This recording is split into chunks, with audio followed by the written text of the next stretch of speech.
I could just keep talking and blathering on for hours and hours and hours about how the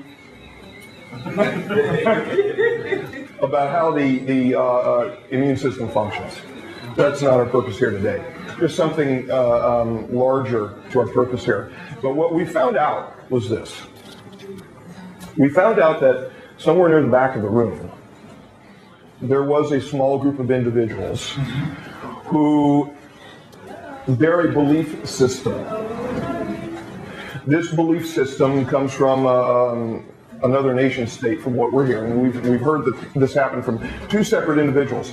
One individual told us about it who lives here in Switzerland, and another individual told us about it who lives in France. And there were independent pieces of information which came to us. And we said, oh my God, a belief system. We were talking primarily about the science of the issue, not a belief system. This would be like a Christian telling a Muslim that they're wrong, or a Muslim telling a Christian. That may be the way that it was perceived. And it was never intended that way. We were speaking only for the science of the issue. And what we'd just like to say is that for those individuals, even to those, what word did they use? Bullshit, did I hear?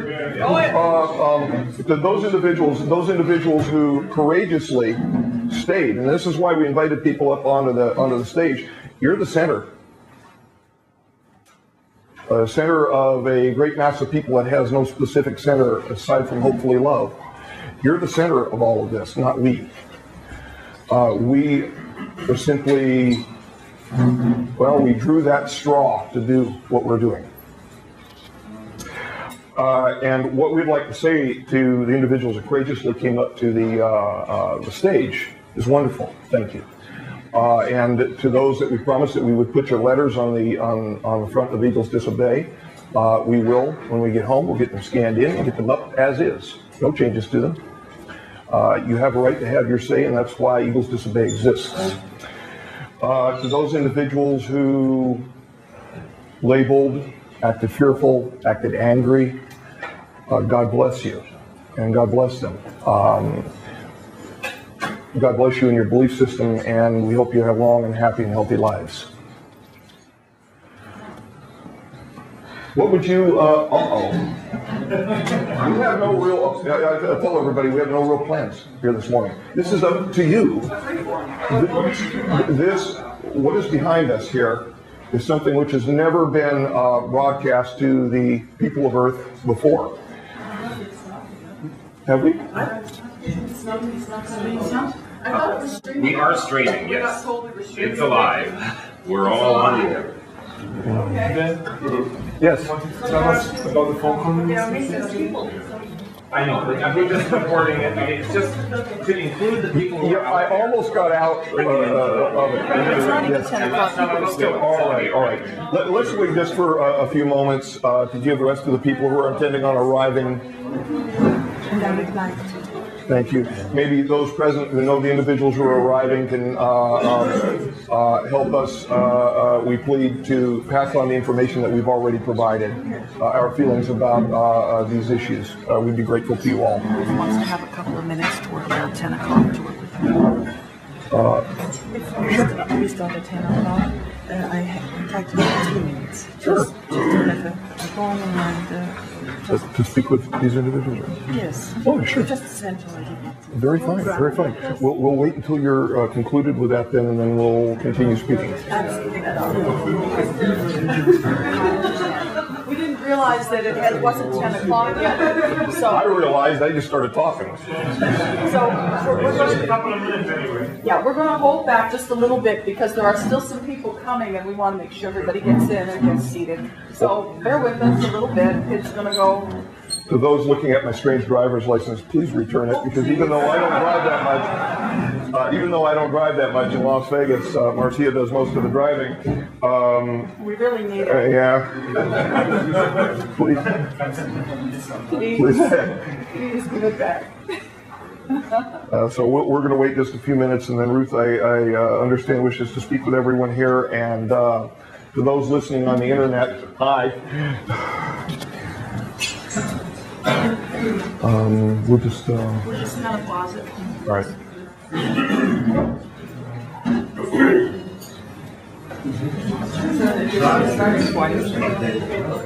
Better than any other.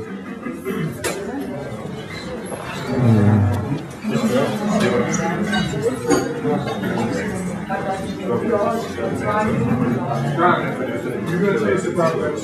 Oh, yeah. In fact, everyone's going to hear a short audio clip with some images attached to it. It was easier to do it in Windows Movie format than bring in an Abby in here. From the morning of March 28th, with Marcia actually speaking to the group, the morning that the T2 date arrived. You're going to hear some anger at her because we had some representatives of the Illuminati present, and specifically the Illuminati, specifically individuals who had added my name to the treaty system that ultimately resulted in what you all heard last night. So there was some anger that you'll hear in her voice. Please understand that this was anger toward them, not anger toward anyone else. Even if I have to drag him and stop him. Drag me and stop me, and did you say strangle? No, manually, I have to stop you. We're going to have a 5-minute and then a 1-minute warning for tape change. Tape change takes about 30 to 40 seconds, so if I had to drag you and stop you from speaking, I would have to do something drastic. What happens if you're speaking when this happens? Oh, I'll take Moses supposes that roses are roses. Moses supposes what a rose is. Right. You can stop her.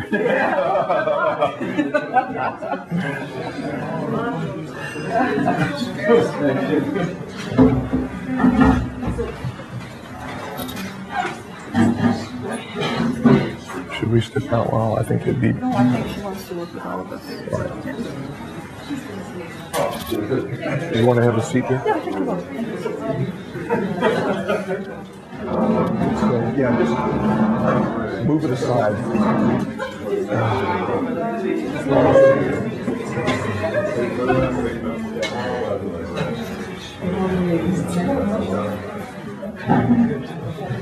But I can speak out loud. This is an open mic setup.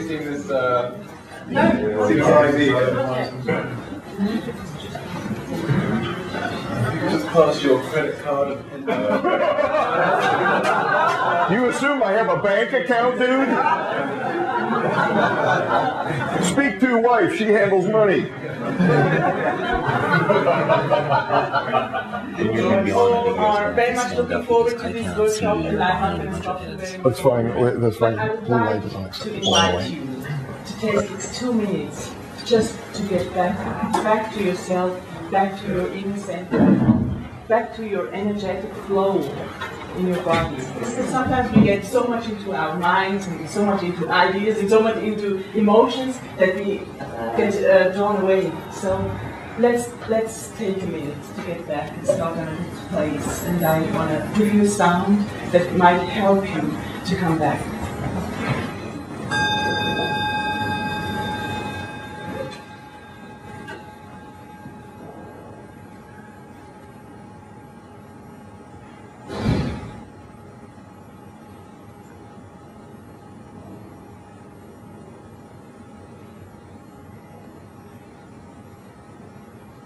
I always like to connect myself with my higher self, with heaven in a way, and let some energy flow from the third eye to the toes and to the floor, and let all the heaviness run out into the ground. so that my spirit can take over, that my higher self can take over, because this improves the quality. And we are all friends up there, not fighting.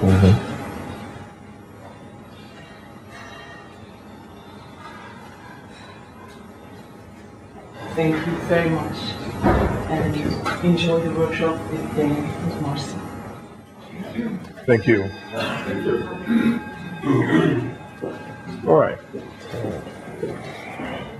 The reason why this driver's license was being passed around while some of you were coming in is I had asked what the difference was between. I'm sorry. They can't. I can see. You mean the cameras? The camera. Oh, wow. I was getting a Should I just signal from the back. move this over? It's only for a couple hours. Stan. I had asked what the difference was between my personal driver's license and the driver's license of the Illuminati. One individual correctly indicated the difference is they don't have them. That kind of filth is driven around in limousines. I had also indicated at the risk of restating a few things, which, yes, I'm going to get to the phone call. I'm not psychic, but yes, I'm going to get to the phone call.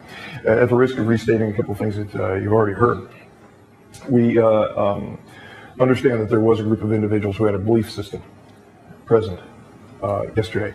And none of us, especially Marcia and myself, wish to offend anyone who was carrying a belief system reference the existence of bacteria, viruses, fungi, things like that. We were speaking from a scientific point of view, from the evidence that we know to be true. And we're not wishing to collide at all with anyone's belief system. Yet we must stand with what we know to be true as well, and we can always find common ground with one another. That common ground is always love. Yesterday, after the rather exciting evening that we had, Marcia and I were notified by one of our team members that a satellite call arrived through a sat phone from one of our team members here in Zurich. Yeah, we've got some of the Eagles team here in Zurich, and I can actually show you, as long as they're not placed on film whatsoever. Maybe near the end, as the red binder, maybe near the end, show you what some of our team members actually look like. Some of you may have seen our former forum. In the Eagles team, they use such avatars as Mongrel and Owl and Caspa and Camel Duster. I see some smiles. Yeah, everybody knows about the Mongrel.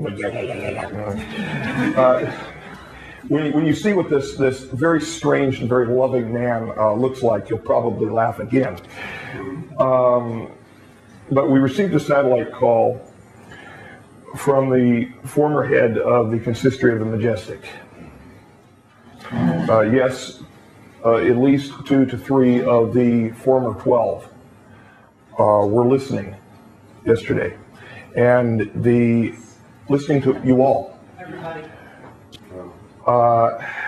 He was, I hadn't heard this sound in his voice. Now, we're being interrupted. Now, come on. I can't take such interruptions.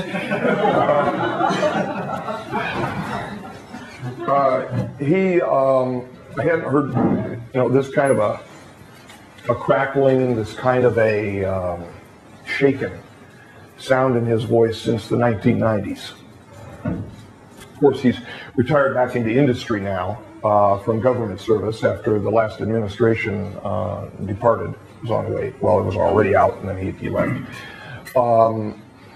He was very afraid for Marcia and I because he was only hearing audio feed. And everyone knows, yeah, lovely, just the audio feed. We've asked Bill, by the way, please rush the entire video out so that everybody can see everything in context. And he said he would do the best that he could. But he was very worried specifically for me. And we told him, look, as we passed the phone back and forth, you sent us out here. Had you not given these orders, the original purpose of my debriefing was for archival purposes, Marcia's private archive. I had intended to simply record for posterity as much as possible about Anne's experiences so that if someday we needed them as a reference, they would be available. That was the whole purpose, the sole purpose of trying to archive so much of his experiences. Then it became more. These days, these conferences were never in consideration, never a thought of mine. I just wanted and continue. And although I love every one of you, but I would want to continue just doing the research that we're doing and to back engineer some of the devices that we spoke about, and the Lotus research that you'll see some of the images of that wasn't shown in any other places such than maybe Caltech. Come on in, sure. Hi. Hi, Christian. Didn't start yet. Well, just barely, but come on in. Well, you get two. Come on in, enjoy. Is there a room? At least, is that window open in the back? No, it doesn't. I don't think it. All right.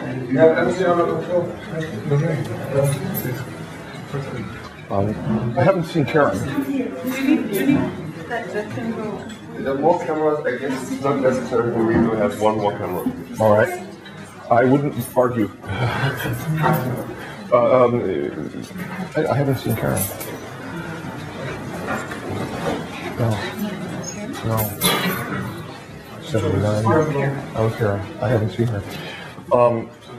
In any case, I told him that you sent us out here, and you needed to expect that the people would rightfully and rightly express themselves to us. And after a few more minutes of conversation and some tears between him and I told him to listen to the people's voices that he heard and to make sure that the videos which were coming out of this conference were forwarded to the group which took over after Majestic. Should we just go ahead and name them? Name it, not. The group which took over, and this is going to be a very big problem because this is streaming now live. It's being maintained for public record. The new group which took over after Majestic is named Scion, S-C-I-O-N, not S-I-O-N, as in the Priory of Sion. No. S-C-I-O-N, which means a transplant, such as a transplant when you would transplant a shoot of a tree onto another tree. It's called a scion. It's a biological term. It's a name alike, but it's a spelling difference. They had asked Marcia and myself for some suggestions for names. And that actually, biological term, that term actually came from me. And it was adopted as such. Now this statement, which just went live over the internet, is now out there forever, and it will cause serious military industrial complex problems within the shadow government, even in our own country. But again, you have the right to know. An individual yelled out last night, "Tell us all you know." That's a little different. I can tell you, as we would proceed over the years, everything that I know and I understand and I've been educated to understand, save those future issues that it's truly my conviction, my heart, it should remain silent. Those issues about a potential future, because I truly believe, and I hope you all believe this as well, that we're going to write our own future together. It's ours to take. That's the birthright that I was speaking about yesterday. But the upshot for this conversation the upshot for this conversation was that there was a question of whether people were capable of handling disclosure. That's why essentially we were sent out with the orders we were sent out with. I think it was testing the water. We told him Yes. that these people can take it. They can handle They it. can handle this. They're strong. They're powerful. They're not afraid. They're not afraid to get like that with us. And we're not afraid to talk. These people can take this. So take that back to the powers, the new group, and say, think about this and make sure you make the right decision. These people can handle this. I've got to tell you, we just say, yeah, please. I would like to know the background or the reason why Majestic has sent you out for this disclosure. That's normally not in the politics on this book. Is that correct? No, it is not. This argument, which culminated in 2002 inside the Committee of the Majority, which was a cover committee over the Majestic, resulted in the Majestic literally fraying and falling apart. The reason that we were sent out is because Looking Glass data actually showed that a rise of consciousness in the world's population prior and during this period of transition could actually benefit in our survival during it. So that's why we say we're not the center of this, you are. It's everybody who's, in my humble conviction and understanding, just save the world. Yes, sir. Isn't it more the point that they're fearful of not whether people take it, but for their own safety? Oh, absolutely they are. Yeah. Absolutely they are. I have rudely called them gutless before and spineless, and have been in text and in record and even in interviews labeling them Because they ran as such. away. They dumped. They still were. They still were as of last night when we received the telephone call. And one of the things which provoked a little spat between him and myself is I asked him why he wasn't here. I mean, it's not like he's short on money. He didn't need to drive. He didn't need to fly himself here. He had one of the BAH. Well, I don't want to. I think we all know who I'm talking about here. I placed his name in affidavit under penalty of perjury, and I do have a personal relationship with a man, a close personal relationship. But when push comes to shove, we have to do what is right, each of us. He knew the risk when he sent us out here. It was his choice to pick the two. The one to have the orders read to, and initially the two to watch over me, as it was put, and while the back channel stuff was going on, while we were getting closer and closer to one another, to be permanently with one another. This is something that he risked, and ultimately he and the last group of 12 risked. So they get what they get now. And I consider it fortunate to have been picked, though, for that. I really do. Sometimes it's hard. Sometimes life is hard. It's hard on all of you. It's hard on us too. But you're right when you say they ran around. They ran away. Yes. They did not want to take this heat. They did not want to be held accountable and responsible. So they ran away, and they're protecting. Yeah. Yes, they are. Yes, sir. In purple. Yeah. What was the risk that he took? The risk that he took Yeah. was that we might vary from the orders, and we might also be a little more forthcoming with you all, which is what has been happening, than what they actually anticipated. Now, I've gone on and on and on, and when I start speaking, with the official them, they had the tie on and all of that garbage, and like I said, this is us. They risked everything for themselves, even though they're not willing to come out of the hiding places. they risk everything for themselves, that we might foment even greater problems for them. I know things about them. So does Marcia. We know dates, times of meetings, where they've met with whom in Washington, D.C., account numbers, PIN numbers.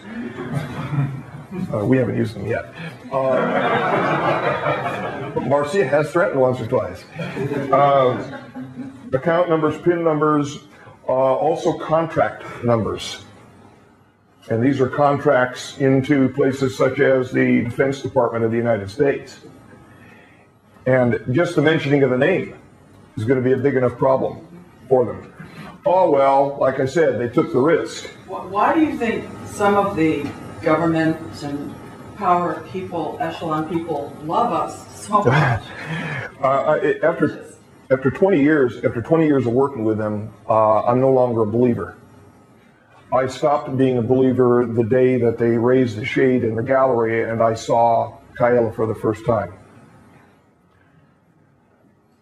My world changed, my universe changed. It impacted me so profoundly, I had a hard time remain standing up. Yes, sir.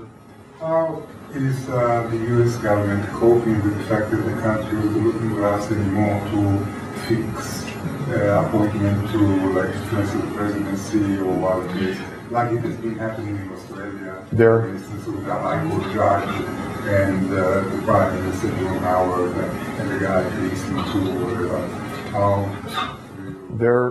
There are a number of governments across the earth that are shaken at the moment because they feel the power structure slipping away and slipping into the hands of the people. And so be it, and good for us. Good for us. Finally good for us. They had worked for decades with the looking glass technology and became accustomed to it as one would become accustomed to taking a shot of heroin. And now that that is no longer in their hands, they're feeling the withdrawals. Well, my opinion is let them feel the withdrawals like we have to feel every day having to go to work and struggle in our lives. Yeah. There's no sympathy from us on that. I was very ginger while sitting on the stage talking about the components to the looking glass, and that we had heard, that's true, we have heard that the components not only were broken up, but meaning separated from one another, but certain components, meaning the projection device, had been spirited away. Well, not only was the projection device spirited away, so was all of the CAD drawings and all of the general schematics for the devices. They don't have them anymore. Yes, sir. Where they are, I love all of you. I really do. I really do.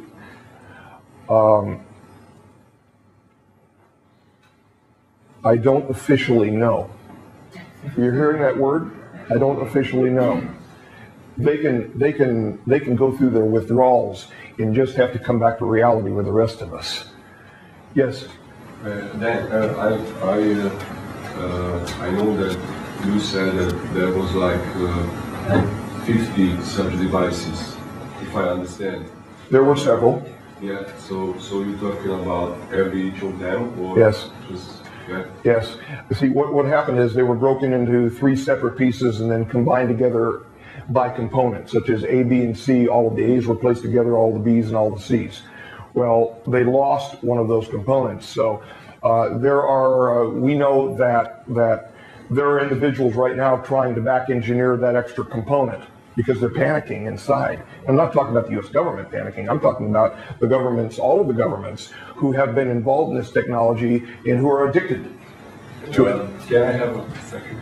But you can tell you why. I don't want to press you or something, but the question is, press me? Who can, steal such a thing, or maybe I don't understand, who can steal such a thing, So I know a couple of guys, who steal bicycles, but Blame it. I didn't know you knew about my history. Blame it on Fulcanelli. Okay. Blame it on Fulcanelli. How did the Q94 document get spirited into my hands? That document, ladies and gentlemen, is quite real.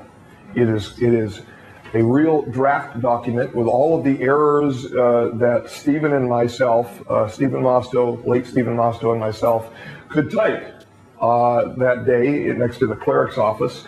I actually put a CMD for commander instead of CDR in it because I knew that it would irritate the clerk who was typing it. She was very mean to us. And what she would do, because we'd have to pass the paperwork, these are the days that we were actually using typewriters to type our draft reports, we'd have to pass the paperwork underneath a window such as like a bank window.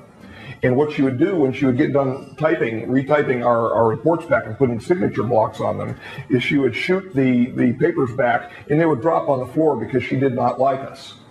So we did everything we could just to be irritable back at her. It was an inside thing that was going on at S4. The cleric's office was located approximately in back of where the nurse's office was located that Bob Lazar actually saw. So that's where the actual typing of this document occurred. It was leaked out by Stephen, who's no longer alive, and probably as a result of that.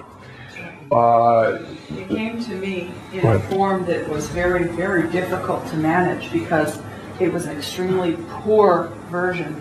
It was gray and black, not black and white. It was horrible, gray and black. And it was in reverse. So the only way to see it, it was like it had been processed incorrectly. He shoved it through the copy machine in the clerk's office, but how he got it out of S4, I have no clue. I'll tell you something. Things generally could not be sneaked out of that facility. That was a highly guarded facility. We had what was called pan and scan. We would have to pan in, meaning wait, Explain. and have our irises, both of them, scanned before we could move from position to position. If we went to the restroom and lost weight because of voiding, we would have to repan and scan so that we would be identifiable by our weight and our iris. So those people that say, well, this person may have sneaked a heavy element out of S4, sorry, it didn't happen. That didn't happen. Paperwork, possibly via a courier. Possibly via a courier. That's the only thing I've been able to guess from it. I never got a chance to ask him before he crashed with, I believe, another family member and some friends in his aircraft.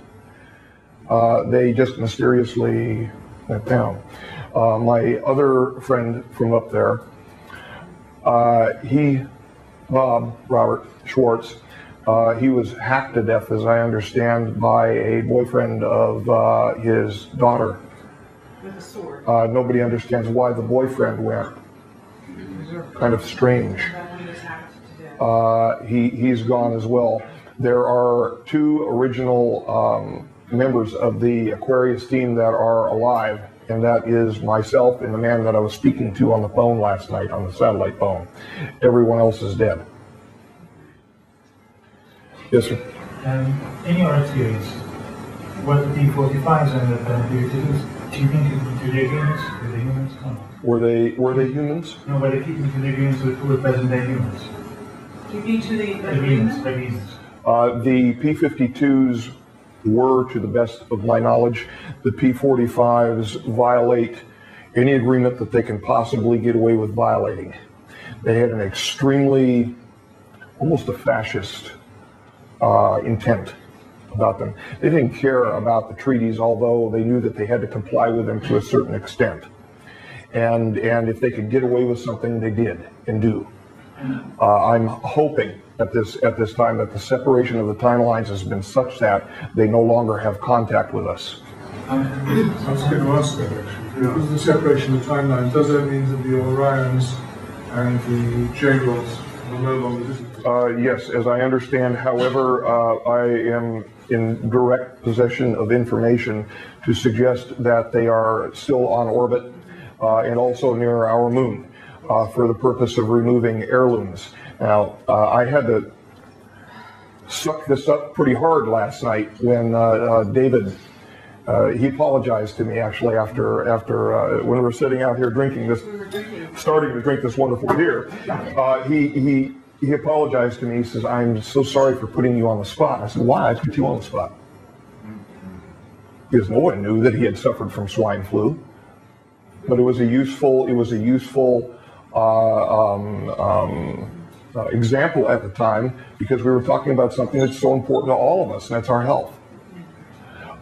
And so I know he's a giving and a loving and a wonderful and very bright man. And so I took that chance at that moment that his heart would extend that direction, and it did. And then he took that same chance back at us. Yes. The reality of what was going on, if you'd like to know, when I was on board in '73, after I had been abducted at Mayboyer Park and came into contact with the former MJ1's son, who passed away on board. That son was already on board as a collateral heirloom.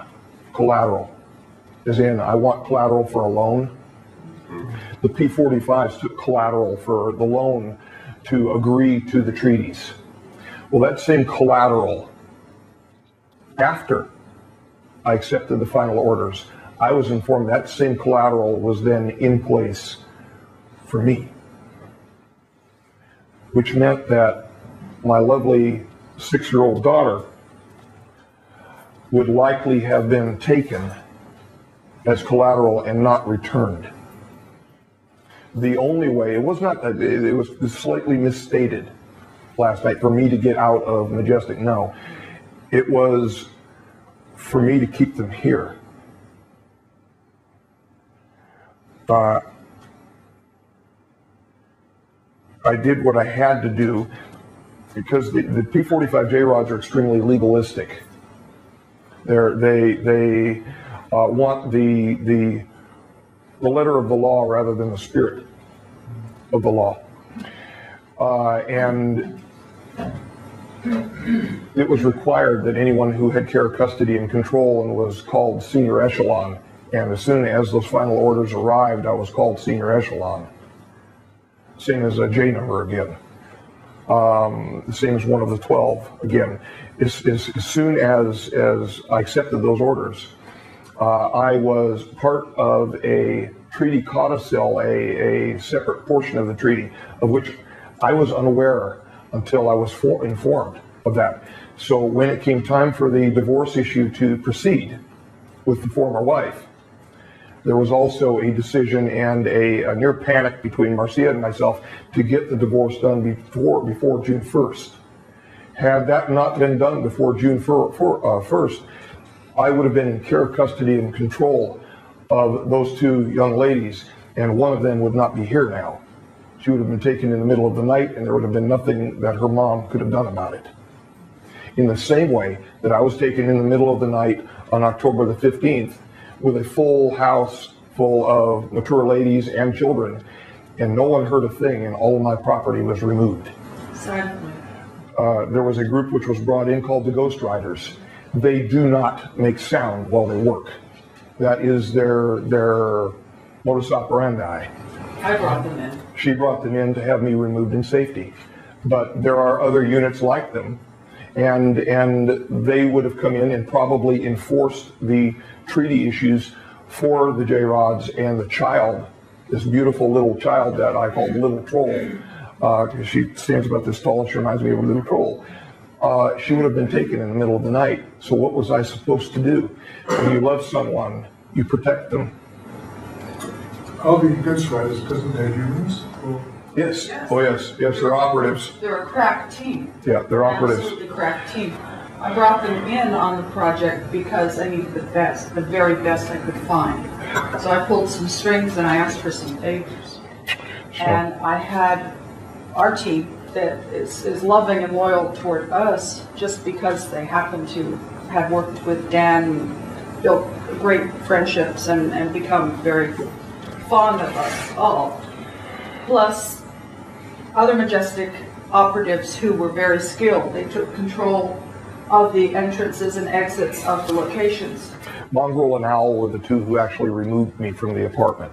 If you know the names Mongrel and Owl, Stephen and Brian, they were the ones that actually came in. It was Stephen that put his arms around me and told me I would be fine. They came in looking like the Borg. They had their night vision on and they had weapons out for fear that members of the Illuminati were actually inside of the apartment and would have tried to hold me. They didn't know for sure. They weren't able to watch the apartment that well for fear of being seen themselves. So it was a situation of a surveillance problem that was going on at the same time. So they came in with full armor on, automatic weapons out, and extracted me in silence, relative very silence. Quietly took him into a van, and then the Ghost Riders came in, and in absolute silence removed personal property, extraordinary amounts of personal property. The 20-year-old who was the 2-year-old child of Deborah, when I married Deborah, she actually came out into, as I understand, through the living room and into the kitchen, wearing a nightie, got herself something to drink, something like a Coca-Cola or whatever, and the Ghost Riders were in the living room at the time, and she never once saw them or heard them. And she's a pretty perceptive young lady. 15 feet away. Yeah.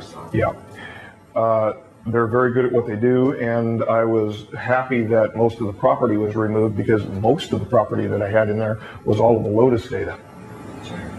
The Lotus research data, the CDs and the background data, the tapes. And we've got hundreds of them. Tapes, hundreds, thousands of images that had been produced over the research, plus items of personal property that had been passed to Dan through his family members. My important hat. His hat. By the way, his grandfather's camera. Things like this that are irreplaceable were spirited out and placed under lock and key in various locations under various looking for vaults something here to protect them. to show them. I was looking for the card from Grandma and Grandpa, but I'm not finding it. That's fine. Is it in here? Not here? No. So these Ghost Riders, are they exempt from some sort of cloaking? Oh no, they're just they're trained. trained, I'm not saying it. That's fine. and experienced at doing what they do.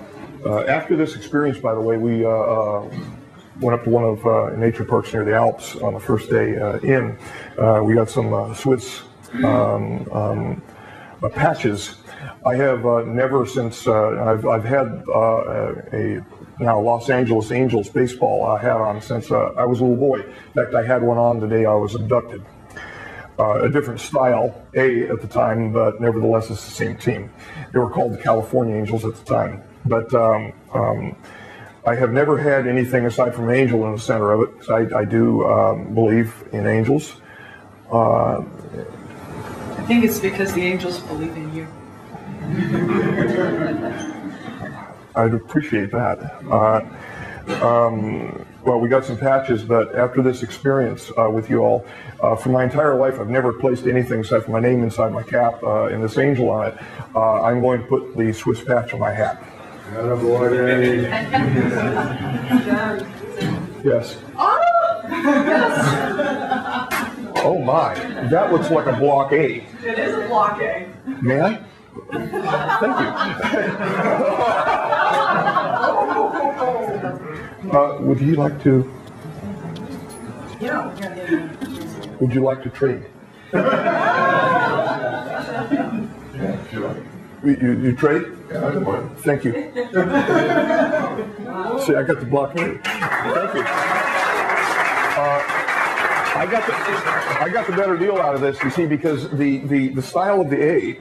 The style of the A in 1973 was approximately the same style. You'll see little stylized picks out on the side of the A for the more recent baseball caps. So this will be my new baseball cap. What a treasure. Thank you. Yes, thank you very much.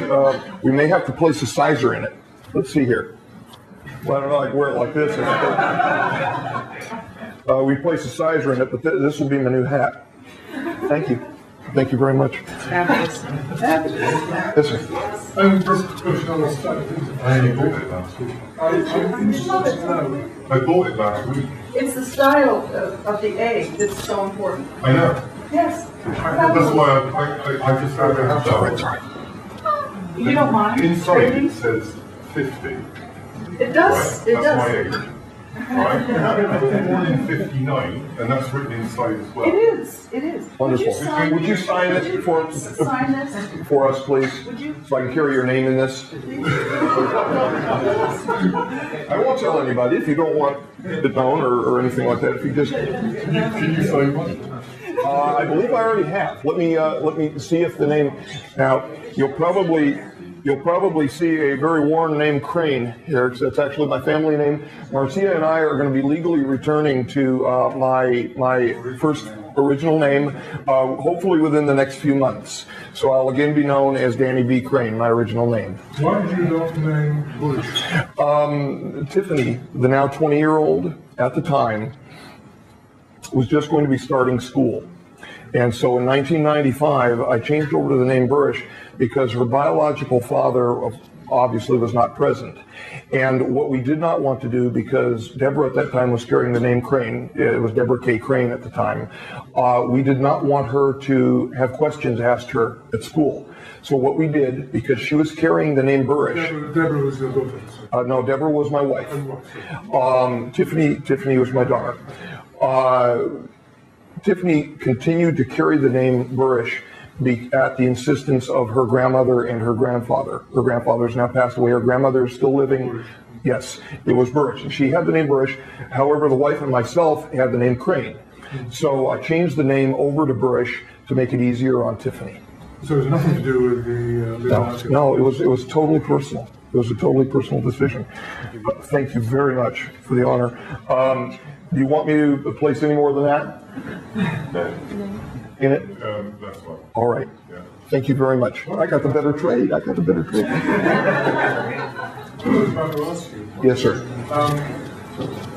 The split in the races between the Orions and the J-Rods. Yes.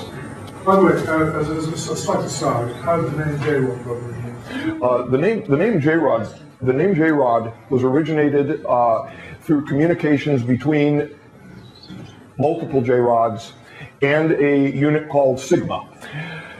This was the communications and linguistics unit, which was working for the Majestic. What he did is he identified himself as a number. And how he did that is he picked the J, which is the 10th letter in the English alphabet. They know what the J looks like.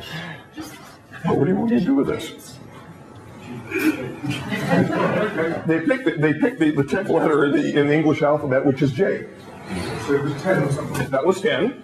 And he pointed toward an inertial bar symbol, which was also in the teleprompter system in the Queen sphere, which was it looked like a rod or an inertial bar. To him, that meant 5 because it was a combination involving the Mayan number system. So 10 and 5 was 15. The name J-Rod simply means 15. He identified himself as coming from a base, a temporary base, 15 light years from Earth. That is the origin of the name J-Rod. And I have a question about the looking glass. Is there an explanation why the looking glass could not see beyond 2012? Because there was, It did. What was the time focus? There was something I read. No, there were views that went up for several hundred years past 2012. David said it turned white. That the looking glass turned white? Maybe he's talking about the Orion Cube, because there were some issues involving the Orion Cube. But let me explain something here for a moment. It's something that the listeners on the internet may want to hear as well. We had mentioned about the INRI cross of Henday.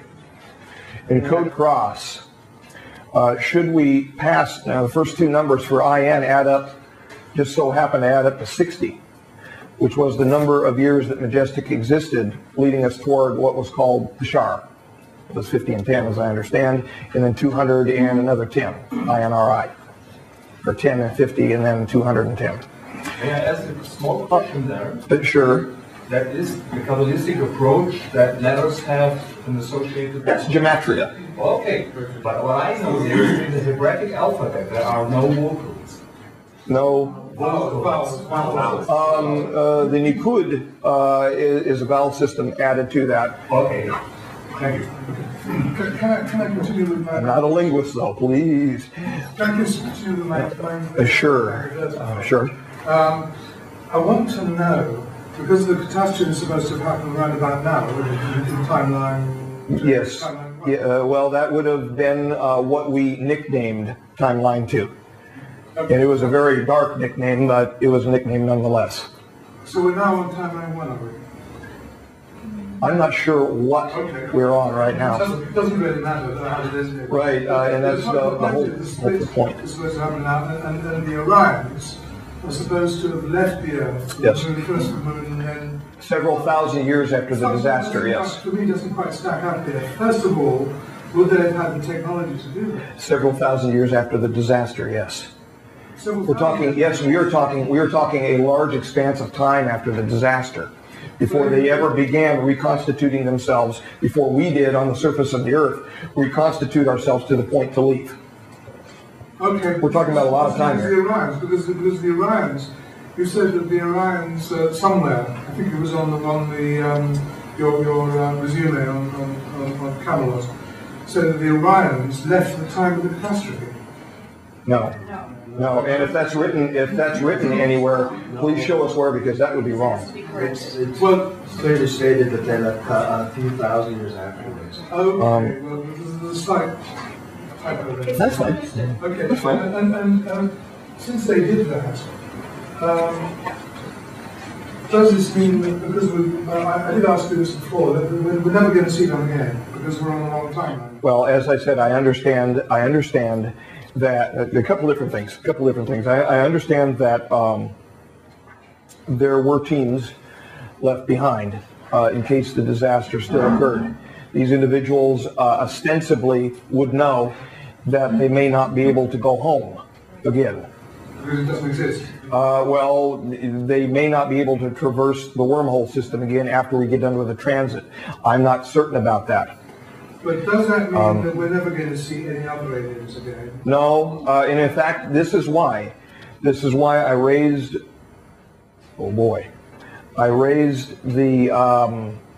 the specter of a couple hundred years of viewing with a looking glass, and I also raised the issue of INRI on the cross of Henday.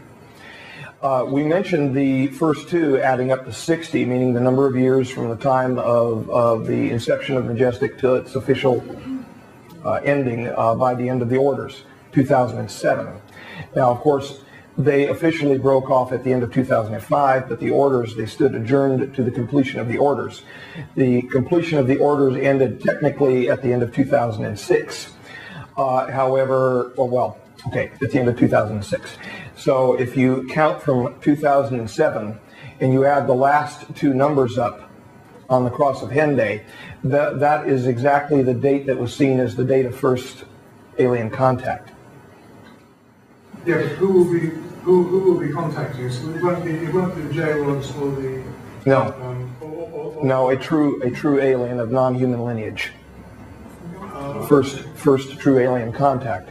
That would place it long about 2217 or 2218. That kind of hurt me when I found out personally, because I would like to meet a true alien. I've met an extraterrestrial, but not an alien. I've met an extraterrestrial of human lineage, several of them, but not a true alien. So we're never going to see any extraterrestrials of human lineage anymore? We should not. The public should not. That's disappointing. And how do you Thinking empirically, yes. But are there existing records, including movie, film, or video Yes, sir.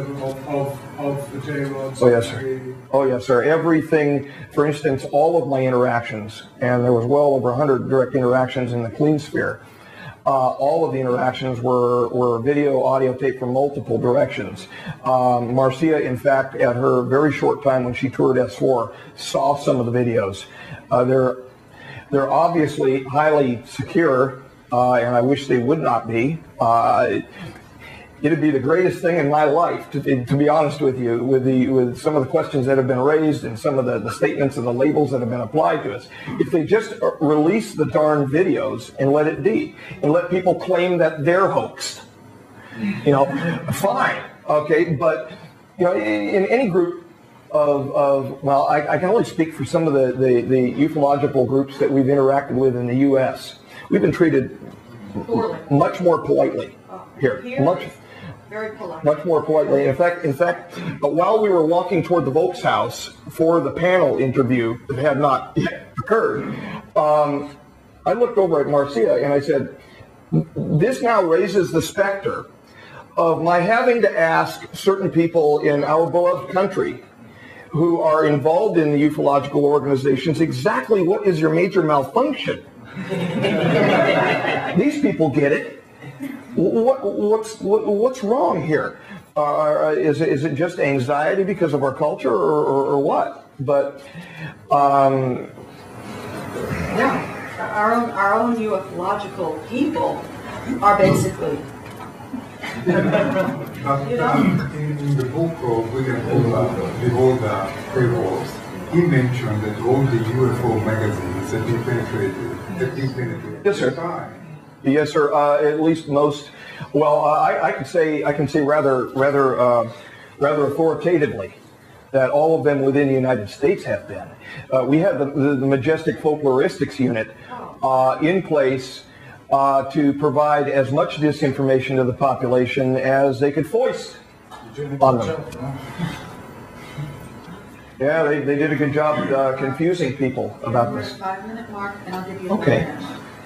Then you dragged me off the stage and... Oh, a psychologist has arrived. Then, may I ask you a question? No. Well, I asked you before on the post, you had made... And the telephone. And during the telephone call we had, wonderful telephone call. I was probably one of the last persons to talk to you over the telephone. Via phone, that's quite possible, given what Marcia is intending. It was really nice. Thank you very much. In fact, you aside from our close personal friends having to do with the Golden Thread, the-goldenthread.proboards.com. The real one. The real one.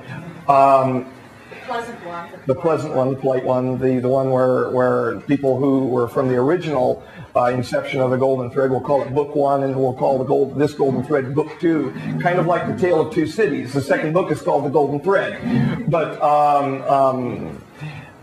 please. Yeah, well, I was just wondering if you had one of your drawings from the jail with you. Ooh. Because, of course, we would love to see how he would have looked like. Yeah, I don't think we brought any of your art. Oh, that one I didn't plan. Pardon me. Now, how do I get around the seat? Can I see it from this side? Oh, all right. Yeah, I was warned though about the barrier. If you could return to, I'm not certain if I have one here or not. If not, we will we'll put an image up on the front of eaglesdisobey.net for everyone to see. I've done a one-hand drawing, and I've done a couple of computer graphic drawings. These are the What is all this stuff dossiers? that's currently going around about Let me just look here for a moment. aliens being made in 2017? Well, that's what is encoded into the cross of Honda. Yeah, but Dan just said that the first contact with Some 2200. 2217. Maybe I misheard you. I'm sorry. Well, people are saying it's 2017 contact is going to be made. Really? But Dan was just saying 22. Well, I'm saying the cross. Well, in my opinion on this is that absolutely it could happen. That's my opinion. Being that we're on a path that we do not know, who knows? Yet this was encoded via J-Rod contact. So that encoding, even the encoding on the cross of Henday, it says that there are two catastrophes. Well, we've avoided one of them already. So why not the second catastrophe being avoided? And why not the date of first contact, which was indicated on the cross, be avoided as well? It makes perfect sense. It may be shifted because of all. No, we do not have. We do not have one of those images. I'm sorry. It completely derailed the encoding because it was based on their history. Whereas we've made significant changes now and made changes in the catastrophe. So we're on a new path. It could. We are on a completely new path. Yes, I'm hoping. I am hoping it happens. I want to see it. I want to see human beings on Mars. Obviously, we have a certain fascination with Mars. When we get back, we'll show some images too. Just to make it clear for me, once we went to a new timeline, everything has to change. I mean, how is it possible that still some things from the other line can pop out in our new line? It's like, well, this is a reality, all right, reality as I understand it, stop. They are going to see this hand on me now. We're out. We're good? All right, thank you. Could I have you please repeat your question? Okay, all right. The question is that once we decide we have changed the timeline, it's like changing a railroad track. We go to a different direction. So therefore, I don't quite get it. How is it possible if we avoided already one catastrophe, so we are already on a different track? How is it possible that still future events can pop onto the next track? Right. I don't personally view it, because of the contact with the J-rod, that they are separate physical Newtonian tracks. As in physical, if I drop this, it's going to move toward the center of the Earth. Newtonian tracks. This is more a quantum issue that has actually leapt over into our reality. That our reality is actually a multiverse reality. Yet the transducers that we have in our heads are allowing us to see only one of the universes. In other words, as he understood it and told me, which was quite mind-blowing to me, that when we pass away and these transducers are no longer functioning, we then become part of the multiverse. And so we find out that all of our other selves, even all of the other parts of ourselves, and everyone else are all together in one location. That's the unity which is underlying the system of reality, as he indicated. So things can phase in, things can phase out, and we may be looking across several timelines at one another, and maybe actually reducing by agreement with each other while we're on the other side, reducing by agreement with each other what we're willing to accept as reality. It's a rather complicated thing, and if you don't understand it, you're right with me, because I've been trying to understand that as well.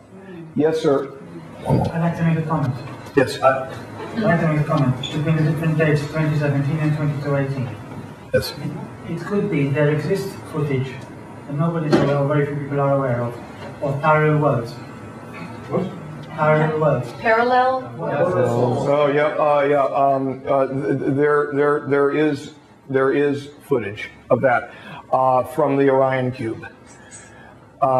This cube, which was given to Eisenhower in 1954 as a gift, which was an exchange of technology at the inception of the treaty process.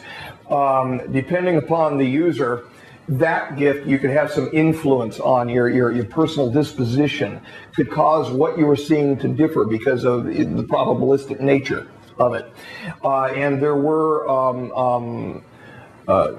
parallel issues seen which could not be subtracted out as just probables of us here and now. So, in fact, that's probably substantiated what you're suggesting. And that also was a quantum over the horizon looking device. Do you think people are ready if this video footage had to be released? Would the people be ready for it or not? Given what I saw last night and what I saw here today and even the night before, the answer is yes. Now, this gentleman back here has been very patient. Well, another question from our friend. Yeah. No, that's great. We're looking at a 4-minute window to a break. What you're saying is pretty much the same what I was saw on the internet about Michio Kaku, and he says that there's a multiverse of universes exist, where every possibility in the other universe exists. So means that you have today this shirt, but in other universe you choose other shirt. Yes. In other universe you had coffee morning or don't have coffee morning. Okay? You know. Oh, well, wait a minute now. I want to coffee a whole lot.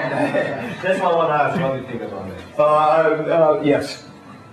Yes. So that's I absolutely can accept that within my personal philosophy. So that explains that some things from the other timeline can be true in this timeline. It can phase in and out, and I think that by agreement, given that there's a unity underlying all of reality, we may have agreed to be, as Bill said, on this adventure together. And that is a really cool thing. I look at it a little bit differently, and I'm not sure if this makes sense or not. Facets. But I'm seeing it as facets. Look at a big gemstone, and you cut all these beautiful, beautiful facets in the big gemstone. Beautiful facets. And every time you look into the gemstone, it's a little bit different. Now, how you look into the gemstone is how you see the gemstone, but it's still the same gemstone. So maybe we were looking at the gemstone here, and then now we've made changes, and now we're looking at this section of the gemstone. Same gemstone. When we finish after the break, we're going to show you some images you might enjoy seeing. We have images here with us from Emanation of the Solfeggio, which is our latest ebook that's available on our website. The foreword is by Leonard Horowitz, Dr. Leonard Horowitz. See, so if anybody asks about emerging viruses and issues like that, Leonard and we have a regular communication stream. We're aware, we are aware, and we're just trying to be responsible with everything. Yes. But do you share the point of view of David Lukovitz on his overview regarding 2012, or you have obviously a different point of view? I'm not understanding the. Do you agree with David Wilcox on his opinion about possible 2012 and specifically which opinion? Well, he's very optimistic. Oh yes. Oh yes. Oh yes. Well, we had some personal fear when we walked in on the morning of March 28, 2009, that the Pacific Ocean may be greeting us in the Las Vegas Valley. We still knew in our hearts that we were going to survive, and that is exactly what we believe. Yes, sir. I just have a simple question about the treaties. I saw you. About the treaties. Can you elaborate on which nations have participated and how the representatives have been selected? The representatives were selected via the Committee of the Majority interaction with the United Nations. The person who actually brokered the political agreement creating the Committee of the Majority and bringing the treaty system even more into an internationalized view was Indira Gandhi. Most of the UN nations are treaty signatories to the OF9 and Town 9 treaties. However, they probably won't tell you openly this. Oh. So it's a lot of countries then? Yes, sir. And within the countries, do you know how these representatives have been selected? The representatives were selected at the times that the countries actually came into the information. The U.S. sat on it for a long period of time as a military issue. It was only in 1953 when Aquarius, the actual first Aquarius project was formed, that they became certain that there were time travelers. Previous to that, in I think it was 41 or 42 at Cape Girardeau. Does anybody heard of that with a crash in Missouri?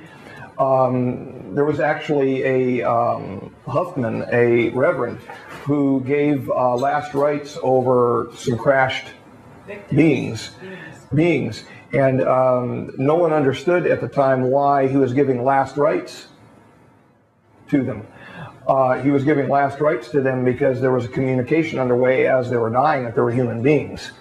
And so therefore, the issue of last rites, as within our culture, was appropriate for them, that they actually sought it out via communication with him. But in a number of countries, and how those delegates were picked was via communication with the nation states at the time, and then those individual nation states selected individuals to the committee of the majority, and then they became parties to the treaty. Ladies and gentlemen, I was told to please engineer a break at 11, and it's 11:01. A minute. What's a minute between things? How long? 15 minutes.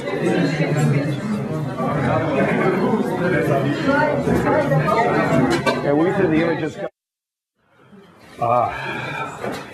A question was asked before you get to the. A question was asked during the break concerning the appearance of the J-Rod, because I was asked, well, was the J-Rod solid? Yes, the J-Rod was solid, but the J-Rod also appeared off-shifted in a strange way. That's about the best I can explain it. I don't really have words to indicate it. It's maybe to say he didn't appear as though he belonged. You know, you can look across the table and see another human being across the table, and we know we belong here. There was something, aside from what he looked like and how the communication was underway, there was just something wrong. And I think that something wrong was a separation issue. Actually, this is a segue, a very good relational question. Because I was asked at the break if I could propose a question to Dan on behalf of one of the members of the ground crew. She would like to know more about the occasion in the clean sphere when you were suited up and you happened to have a procedural break wherein the J-Rod stepped toward you out of the procedural format, and you stepped backward, catching your foot. Well, you know what? I'm going to go ahead and put you on the spot first then with this, which will ultimately probably not weigh well for me, but tell them about the first time that we met at Vashti's. Please. Well, all right. The question actually segued. The full question was the communication that took place at that moment. Could you elaborate slightly? I understand. The very first time that I met Dan was in 1980. You'll understand in a moment why I asked her. At a party. I had been actually taken around Europe, taken around different parts of the United States and in different parts of the world because my family was trying to introduce me to the right people. And I didn't know at the time that my father was a majestic courier under the Forrestal administration, and he was required to go from country to country to country carrying sensitive, majestic documents. But I never knew that. But they wanted me to, they were grooming me. So I happened to be at a party at Vashti Bunyan's farm up in northern England and Scotland. It was called Wester Cumbersheen. It was technically up in the Cumbernauld area of Scotland. And this party, actually, the father of Vashti Bunyan was the gentleman with whom Dan was staying in England and studying microbiology, working with him under his tutelage as a young man, as a microbiologist. So he brought Dan to the party, and I was having a wonderful time, and I noticed this rather gangly 16-year-old young man. Gangly? Looking at me. Gee, and, thanks. his eyes went like like that. Red-haired goddess walked in. Oh, well, I was a lot younger, and anyway. He managed to step backwards toward the kitchen door opening and put his foot right into a silver trash can, at which point he stumbled backwards right through into the kitchen. That's how I first remembered him and then met him. So when he fell backwards in the clean spirits, it was no surprise. It was for different reasons, though. I was not taken by the J-Rod as I was taken by you. It was a whole different series of emotions, trust me. What happened is when we were introduced, well, we would go through medical checks, be actually suited, initially deconned, and then placed in a gantry ramp and wheeled over to the clean sphere. We would then have to hose into the clean sphere, open up air lines and emergency ducts, and also do communications checks. While all of this was going on, I was supposed to be having all of the information about what I was supposed to do inside there already memorized. Looked good doing it, because if you didn't, the number 2 channel that was going up to the surveillance unit inside of S4 would be telling you to get back to work. And then I would be introduced into the clean sphere. I was to step to the right. There was a symbol of a anthropomorphic symbol of a human being giving a friendly symbol, which was a real joke for Kaela, because I would stand there and go like this, and he would be laughing at me. Well, I did it. And then I was supposed to do the bridal step toward him, indicating that I was a friend stepping toward him inside of the Sigma, the unit that I had mentioned before for the linguistics, the Sigma unit's protocols. So I would do a bridal step. Well, he got a little cheeky one day with me, and as I took a step forward, he took a step forward. Now, I kind of suppressed my emotions about it at that point, because no matter how friendly he was with me and that I was with him, and even unbeknownst to Majestic in there in the operations team, how much we were talking amongst each other, he was still who he was, and I was still who I was. And he was handling who I was a lot easier than what I was handling who he was. I then summoned my guts up and took another bridal step forward. And when he stepped forward again at me, still laughing at me, and I could hear him laughing through me as I kind of felt like I was falling toward him, I panicked. I had this visceral response. I panicked and I stepped backward. As I stepped backward, I hit either my right or my left shoe. I don't remember which, to be honest. However, that video, I hope to God, is never played. But I stepped backward and caught one of my heels on one of the grates. As I did so, I fell over backward. Now, I was in a very unwieldy suit, in a suit which was slightly too small for me. I was in a woman's total encapsulated, essentially moon suit. I'm not that big of a guy. And the only thing that would fit me, the only total encapsulated unit that would fit me there, was the one female biowarfare suit that they had. So they would fit the bell on me, and it was slightly too short on me, so the bell would actually press down on the top of my head with a ring on the inside of the bell, and it was actually painful. It was also very difficult to walk, essentially a Apollo-type moon suit that one would expect. Well, when I fell over backward, I was lying. You looked like a cockroach. A cockroach doing this business. Well, when I began reaching out, I was panicking as it was when I fell backward. And I began stretching my arms out, trying to right myself. At that point, he continued to step toward me and actually walked up onto my chest. Now I'm in a worse panic. But he began to entrain me and raise the hertz level that he was entraining me with to begin flooding me with the enkephalins, the opiates, which to calm me. To calm him down. To calm me. In his own body. Now, I knew at that moment that I was okay. Well, get enough opiates flooding your brain, you're going to think you're okay anyway, no matter what.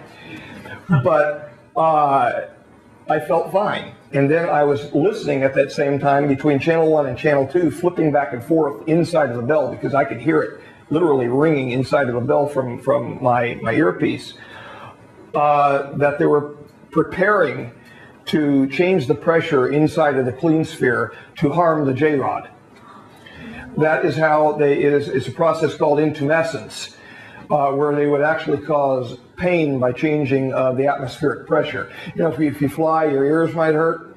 Well, they can change the pressure enough to cause extreme pain through the body, and his body was of less density, and I don't mean as some people have described third, fourth, and all of that density. That's a little bit beyond my understanding, as in mass over volume density, physical density. He was of less density than what we are, given his physical conditions under which he grew. So they were getting ready to fire the repress valves in there. Yes, to knock him off from me. They thought I was being attacked. May have been, but it was not with a negative intention from him. I then fell back into, I was lying down, but I'm saying I drifted back into what he was communicating and had very little command over what I was doing at that point. The communication went on for some time, and all I remember seeing are streams of, could you put Zurich 15 up, if you please? Yeah. Thank you very much. There it is. Streams of that. That is what their shadow language actually looks like, or looked, depending upon your personal consideration about what happened to them. I'd like to think looks, because he had a boy, and I hope that he's at home with his son now. Marcia has presently in Las Vegas 450 diary volumes full of that. What does this represent? That is, in fact, the shadow language of the J-rods. They would hold their hands, some of you can see the shadow here, under a projected light, and they would actually communicate as a passing screen was recording it. Their language is composed of 3 separate parts. A central feature, reading from right to left, but a central feature which is either an ideogram or a consonant, and then vowels. So if you see items like this, and for instance from the P-24 crash, the I-beams from Roswell, those are actually vowels that are on the I-beam. We've got 450 volumes of it. Most of the time that he was downloading the information, it simply streamed into my brain looking as what you see here. This was written by me from right to left, and if you think of 450 diary volumes full of it, that is what Marcia is the caretaker of. You wrote this, actually? Yes, it has been projected into a negative for the purpose of the showing today, because Stan Goldstein, the former chief psychologist for the Consistory of the Majestic, suggested that it might be less, I don't know why, less shocking. My concern was this. I had a concern about showing this at all. Marcia wanted me to show it. I was concerned that, being an abductee myself, that some of you may have seen something of this nature. And in fact, this was planned to be shown the first night, the first interview. But everything was somewhat moved, derailed, and shifted and changed in the conversation. And so this was actually written as a black on white paper. It's all written with black on white paper.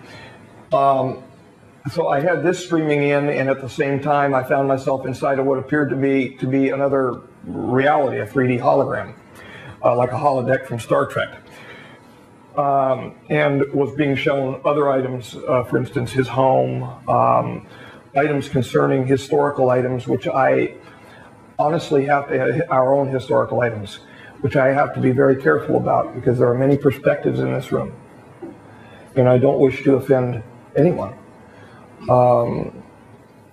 So I will be very reticent to speak about certain things. For instance, we don't go to religious issues. We don't go to religious issues. I feel that we're put here to understand one another and to exist with separate religions. This is my personal feeling. To exist with separate religions so that we can understand God via our difference and where we can find common ground. So the specific items that he may have showed me concerning that genre, I would be very reticent to He showed you images of his home. He did. His planet, his society, his school, where he functioned. He showed me the Gliese system where they departed from, and many other things. This is in fact part of the actual decode which contained the March 28th, 2009 date. It was cut off because the line just continued. So I took it where it mentions March 28th, 2009, but I should not, and I beg your forgiveness, I should not say where it says March 28th, 2009 in it. That will provide a potential for linguists' primer as to how to read their language. Now, if they have been part of us but were separated as a partition from our species, this language may never officially exist, even though you're seeing it. It may never officially exist. If it is decodable from what we have up here, then so be it. We've shown you the truth to that extent. So be it. But we should not give a dictionary, this is what an A looks like, this is what a B looks like. That would be a very bad idea, personally, I feel right now. At least right now. And I mean, my opinions could change, but personally, yes, sir. Can you read it yourself? Yes, sir. Marcia has, in fact, had me, this was the inception of the big problem for March 28, 2009, save the date itself. This indicated March 28, 2009. This is actually the transliteration into English, the best one that we could form. Now, you may see the word "beanie" at the start. Beanie. That's what he personally called me because I was asked about my childhood when he was talking to me about his childhood, and I told him that I was a great fan of Cecil and Beanie. It's a cartoon, the U.S. cartoon. In the United States, a cartoon back in the 50s and 60s. I used to watch it too. It was cute. Earth was referred to as ERT. This is actually the date for 3 days. And it placed it in Marseille, which is March.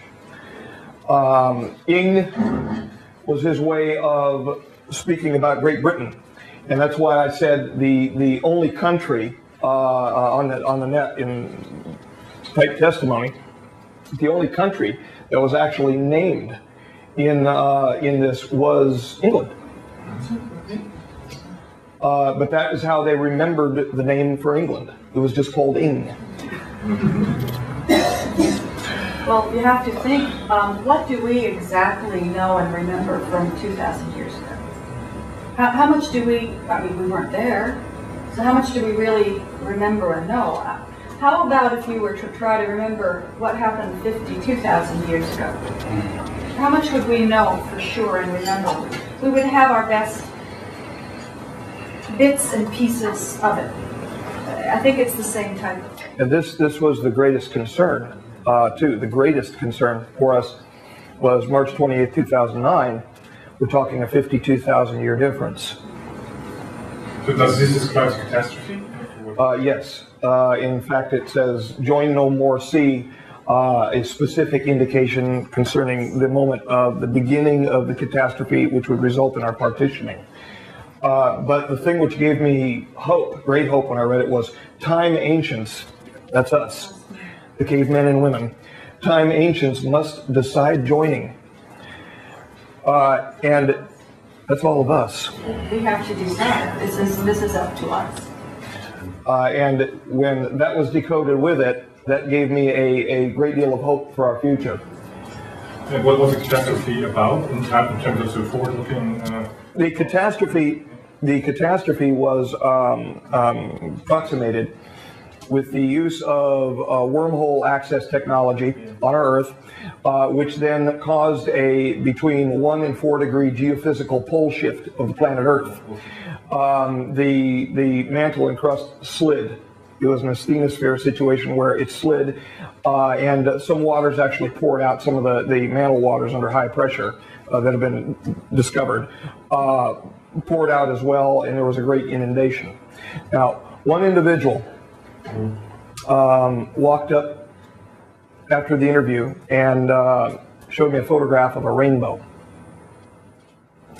And so that's the one thing, the rainbow, that personally, from my own personal history, that has really lifted me up inside, emotionally, spiritually, lifted me up. His bow in the clouds.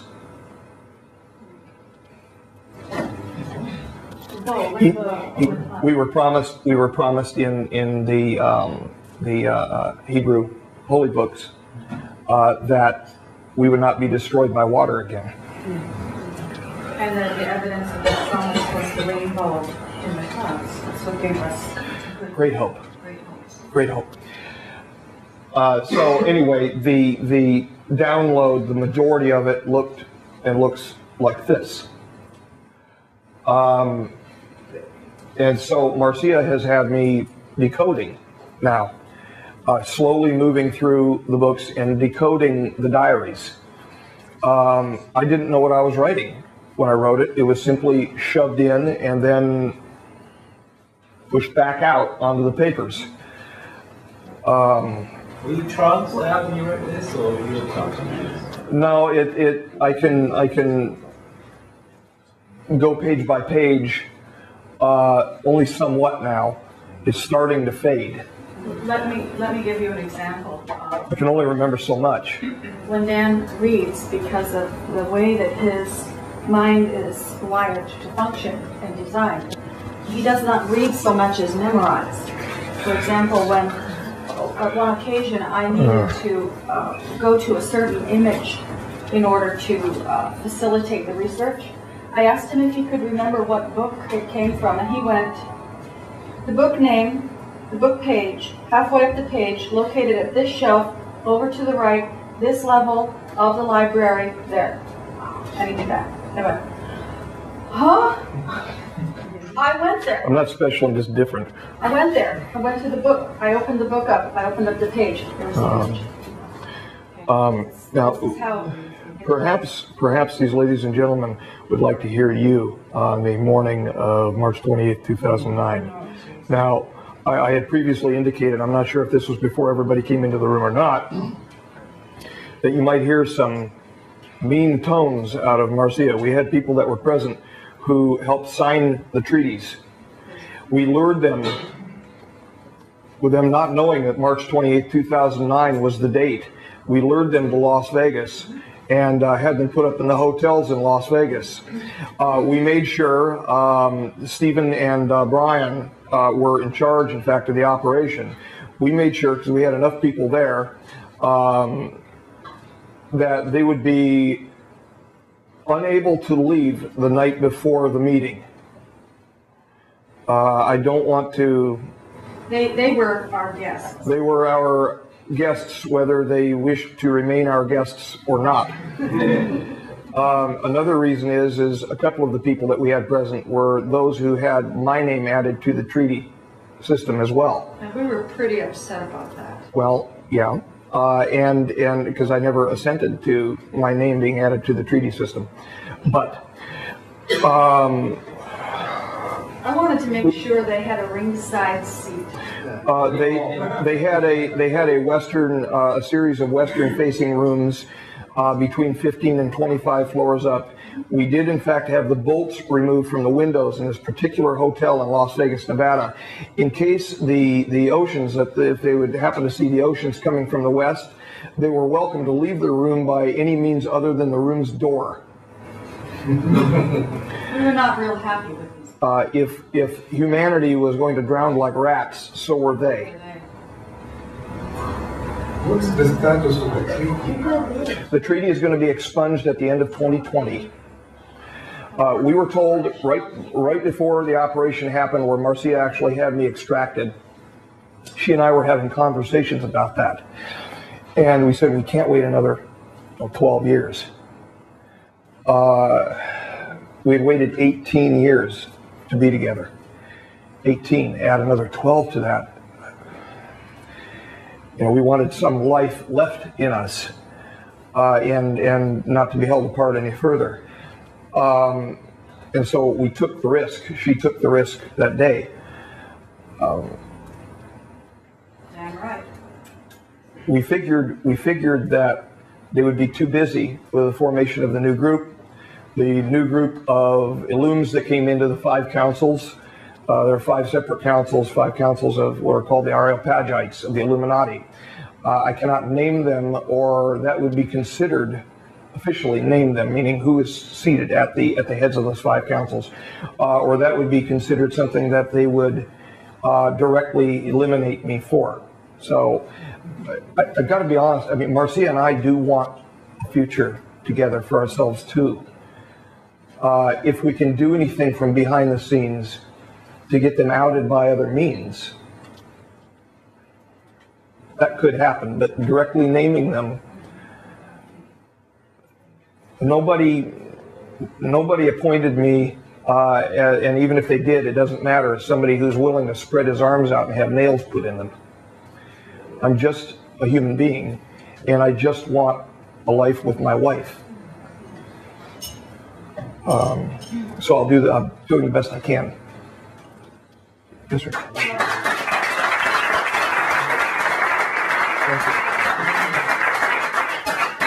What would be the best way to learn more about the content of the treaties? Is there a record somewhere that people have spoken in interviews or? Not much. Not much. Marcia and I have been considering doing an entire DVD concerning the specific content. We just haven't gotten to it yet. It's a matter of time. We'll get a copy of this record, and I'm sure I'll remember it. And we'll consider doing it. The next DVD I think she wants us to do is about the Q94. Next DVD I actually have asked him to do is a line-by-line examination of the Q94 document with attendant science. There have been criticisms of that document. Let me find something here briefly. Uh-oh. Your stuff is on my stuff, and my stuff is on your stuff. Back to the Moses supposes again. There we are. Most of the criticisms of the document have come from unnamed sources. One person was allegedly the head of a medical school on the East Coast of the United States and said, "Oh, this is just all gobbledygook." Well, to start with, if you sit in a chair as a professor, at least within the United States, I can't speak for about other universities around the world, there is a great deal of pressure to keep your job, to conform to dogma. Initially, the individual with whom I had a conversation about the Q94 document, who is a PhD in neurophysiology, his name is, well, we'll just say Dr. Green, who is associated with people who are associated to a group called the Aviary. Now, remember what I said about the Aviary. Here was from Monday, the 2nd of February, 2004, my birthday, a message that came via Skywatcher22 at hotmail.com, and that's Bill Hamilton, UFO researcher. Subject: One more comment and message for Dr. Dan. Today, I wish to offer Dr. Dan Burisch a happy 40th birthday. May you one day be recognized for your work. Dr. Green wrote, quote, "It would be foolish for me to ask about a specific area of molecular biology in which I'm not as advanced as is he, Dan. His writings on profound biochemical and genetic postulates are beyond a single medical school course in pathophysiology," end quote. Yet, when I refused, right around the same time that I refused to buy into the garbage, the disinformation coming from the aviary, having to do with Serpo, right, it's right out of a Stargate movie, with Serpo, with what mysteriously happened at Gate 3, yet they couldn't find even our names in a search string prior to us going to Caltech to speak, and our names were on the Caltech website. For about a year. Well, you can still find the abstract there. They have such deep contacts, they claim, inside the United States government that they can't do a simple search on the internet. Something wrong here. Now, all of a sudden, it's allegedly all gobbledygook. We won't buy in, so suddenly they changed the tone. So, what I've been asking ever since that day is, who is the person saying this? Because this person was allegedly a female doctor, head of a medical school, and member of the National Academy of Sciences. Oh boy, give me her name, because I'm going to marry her to her comments forever. I'm going to go line by line, one way or the other, through the Q94 document, and we will reference the comments in the Q94 document to published peer-reviewed literature. So, let them keep talking. Yes, sir? You mentioned subjects there. Yep. What do you make of that? It's disinformation. It's total garbage. Garbage. Is this It's refuse. true? No. It's garbage. No, it's total garbage. So there's that. There was no exchange program like that going on. 12 astronauts who went to. No. I want to know a story about it. I know. I'm sorry. I'm sorry.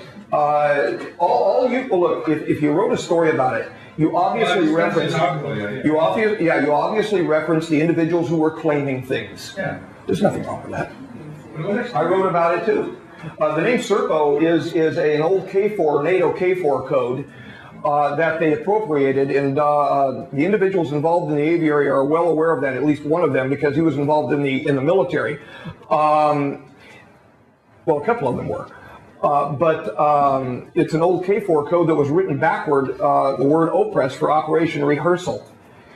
At the same time that we were coming up with the information that we were coming up with and told to tell the truth to the public, what they were doing is they were doing a rehearsal to see how much garbage they could purvey on you. Yes, sir. What really is the connection between these councils adjusting to the style and top government officials, for example, state leaders, heads of state? If you go to the Project Camelot website, the signed affidavits sworn under penalty of perjury. We've placed our liberty on the line. Bless you. We've placed our liberty on the line for this. And if anyone wishes to challenge those affidavits anywhere in the world, as long as we're appropriately transferred to those locations, we're happy to do this. In one of those affidavits, I named the names of the last 12, who were the seated last 12. As a follow-on to that, as Scion took over, the number was reduced from 12 to 9 individuals. Those individuals,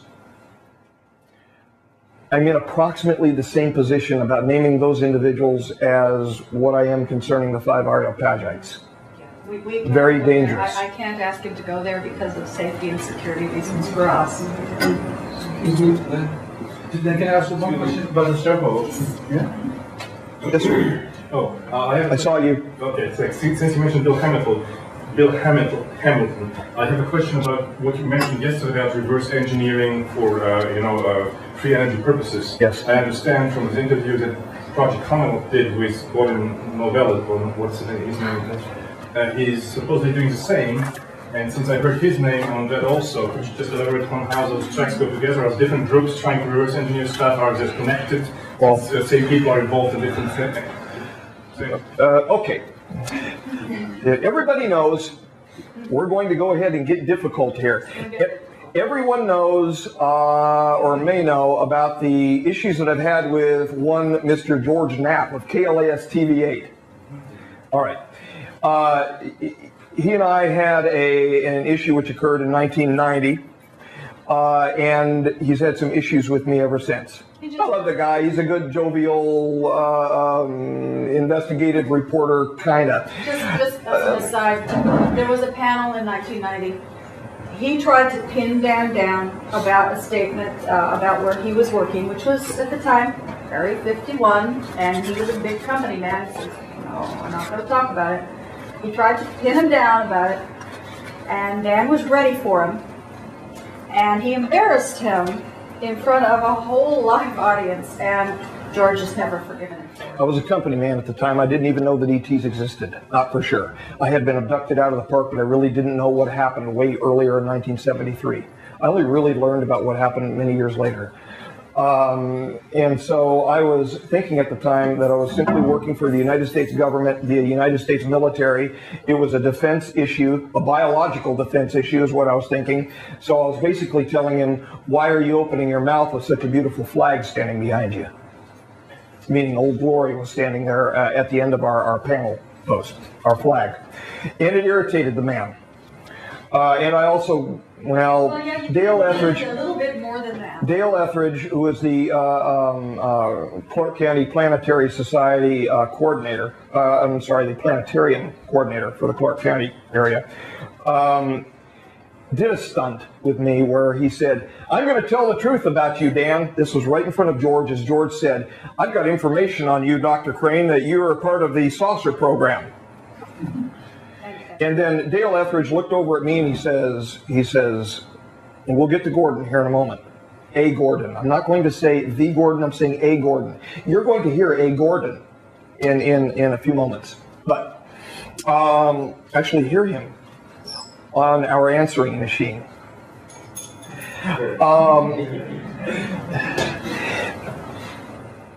Dale raised this bag up out from under, it was a preset joke, raised this bag up out from underneath the table. And he said, I've got the goods here on you, Dr. Crane. And I said, okay, fine, show the goods, show the goods. And he pulled out an Alf doll. You know, the old Gordon Shumway, the little Alf creature, the alien life form creature that liked to eat cats. And I said, there you are, George. I said, there's your extraterrestrial. Well, it was a very embarrassing thing for George because we were laughing. We were laughing at it at the time. Again, I had no idea. So I was a very, company man. I was a lot more brash at that time. And I was a lot more willing to deal with him that way. So I never exactly forgave Dan. Right. Now, the reason why you're being told this is George indicated that he never called my home. And I'm going to get to Gordon. But George indicated that he never called my home. Would you be so kind as to bring up the GK?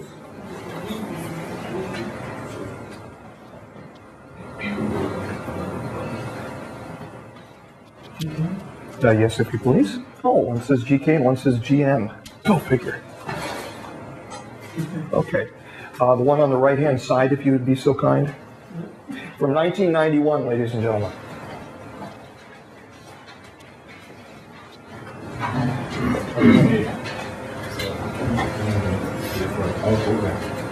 And perhaps have to adjust the sound. That's fine. We can run it a couple times.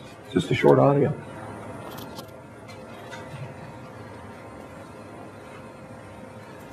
Just that is a case to case. Is that right? Yep.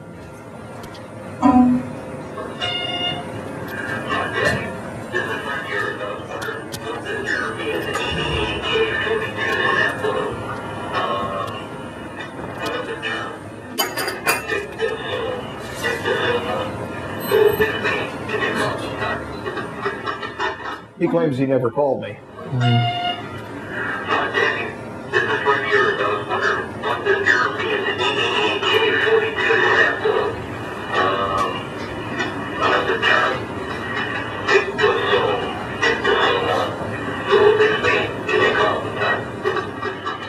He had some inside information, and I got a hold of my home phone number.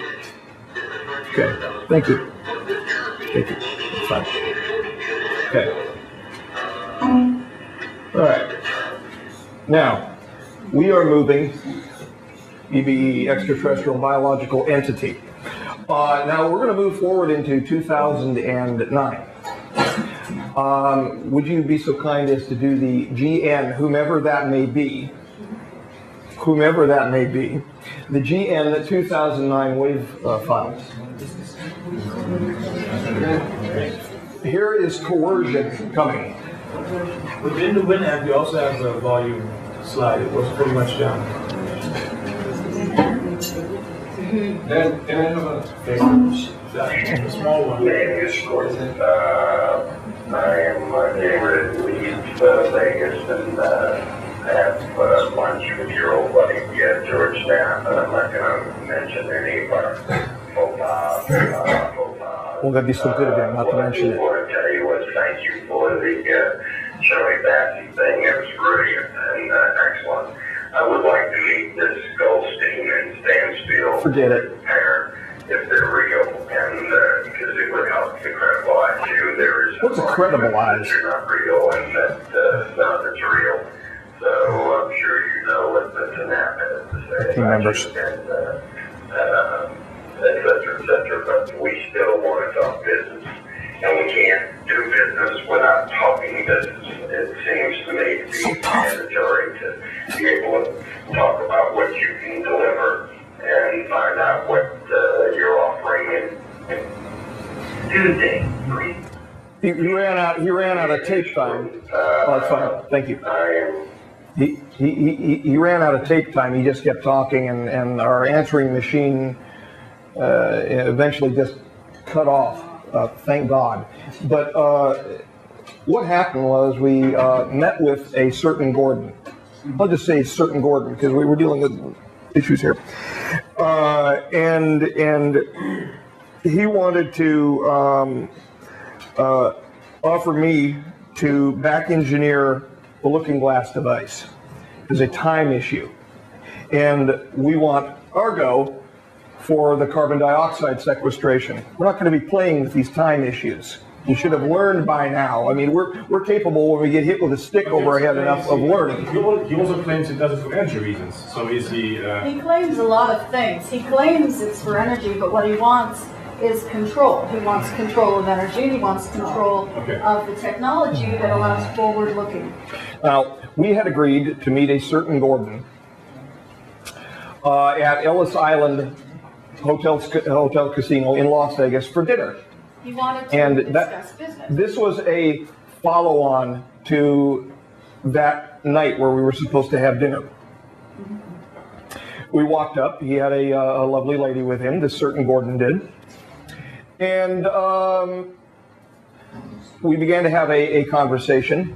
And he said, so you two are getting married. Now, a certain divorce action was going on at the time, and we were doing everything we could to get that done with as quickly as possible because of the issues involving the children that we've mentioned.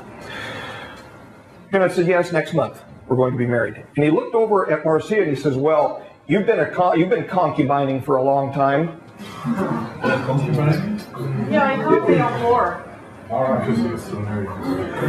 And I looked at her and asked her what her intentions were for me, reference him at that moment, whether or not she wished me to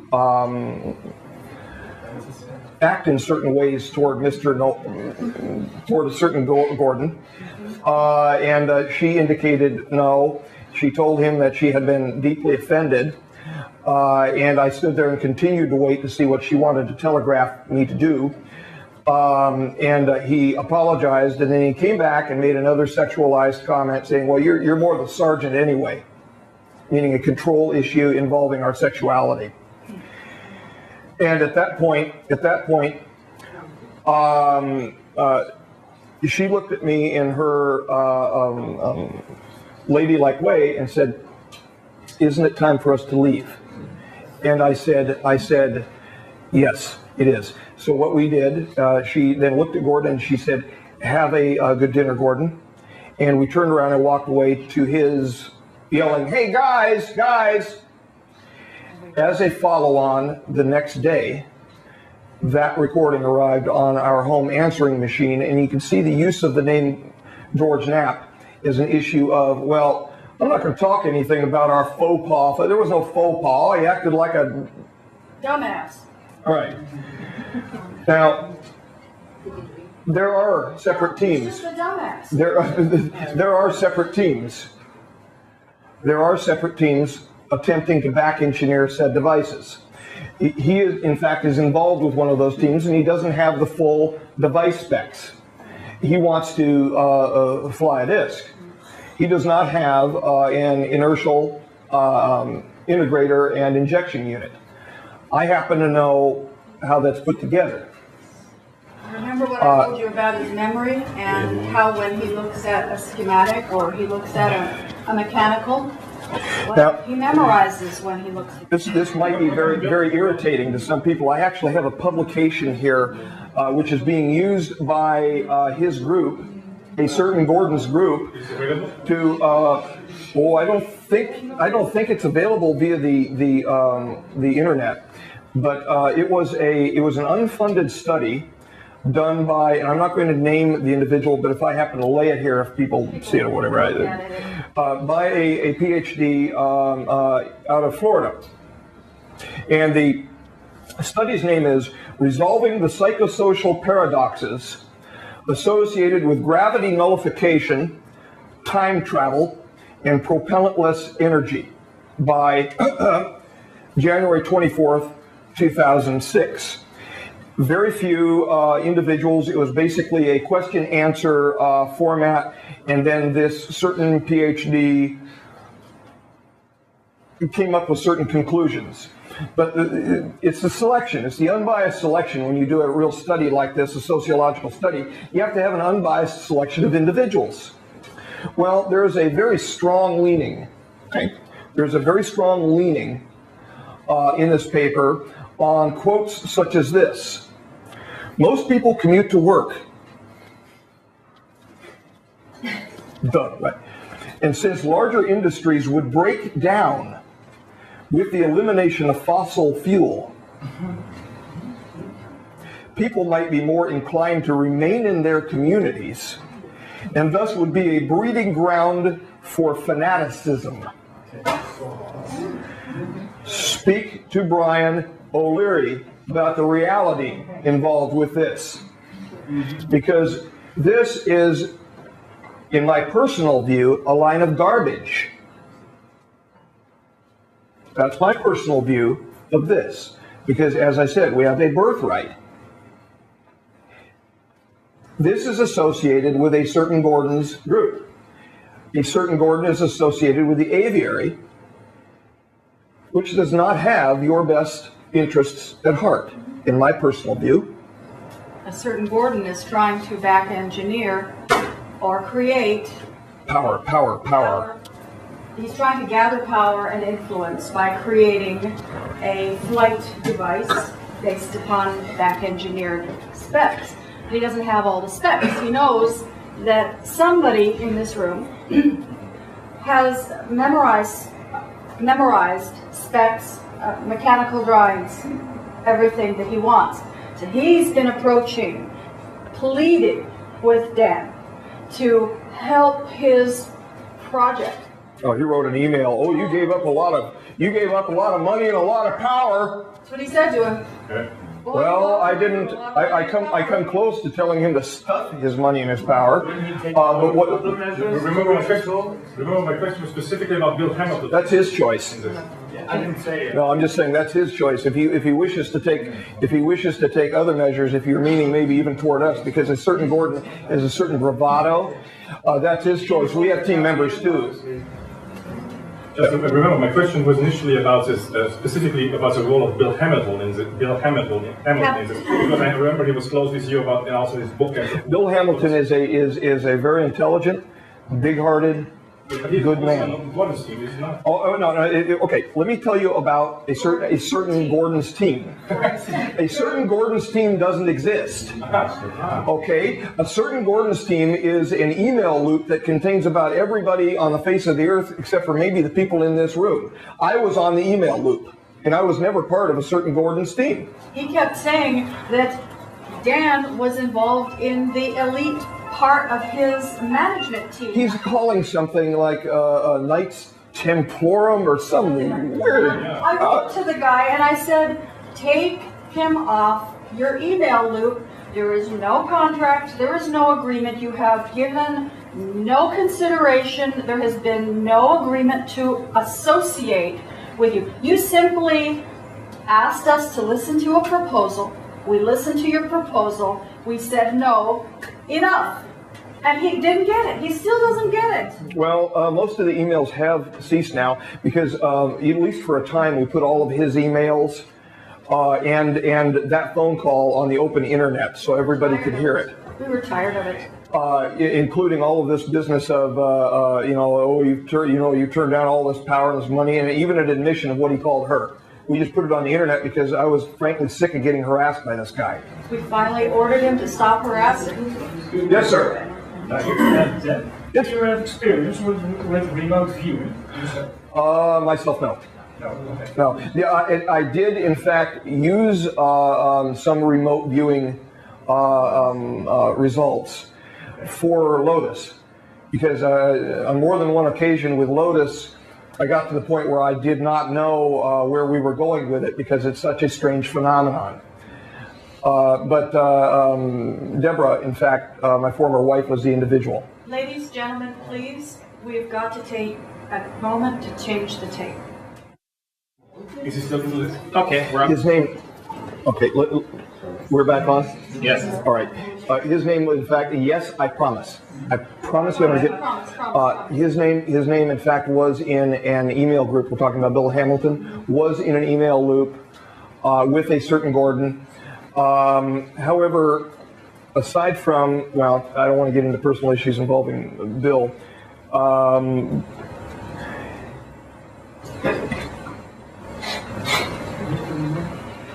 I'm just weighing something here. He indicated to me in an email that he didn't really expect much from him. All right, he's a good man. Bill Hamilton is a good man. Yes, sir. Thank you. I feel like I should turn off my cloaking device. And you have not asked any previous questions whatsoever during the forum. I was just wondering on the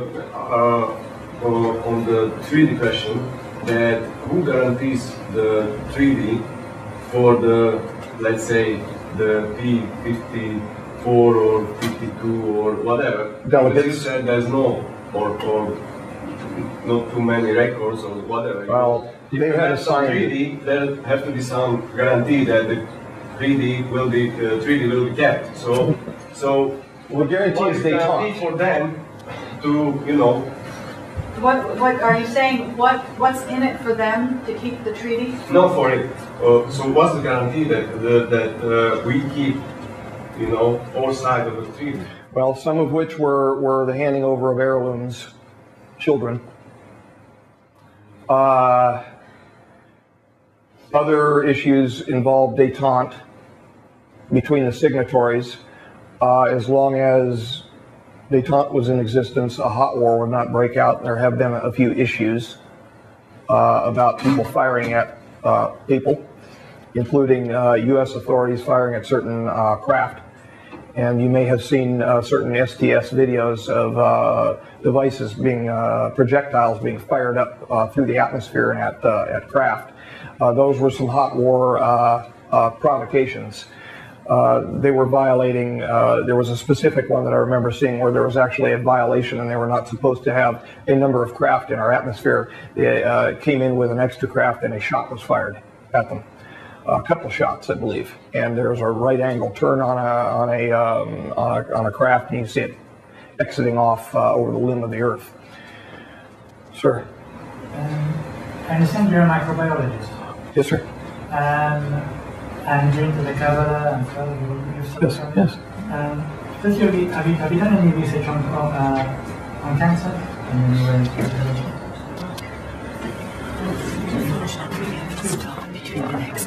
Could you hand this to the gentleman, please?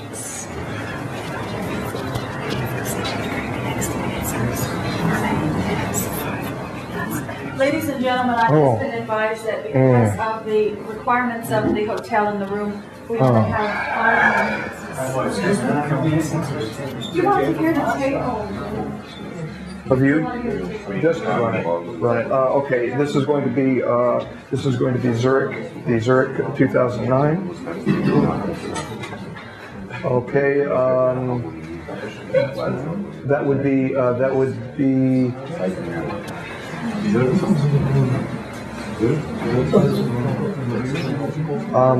go ahead and go ahead to run with a photograph of Marcia.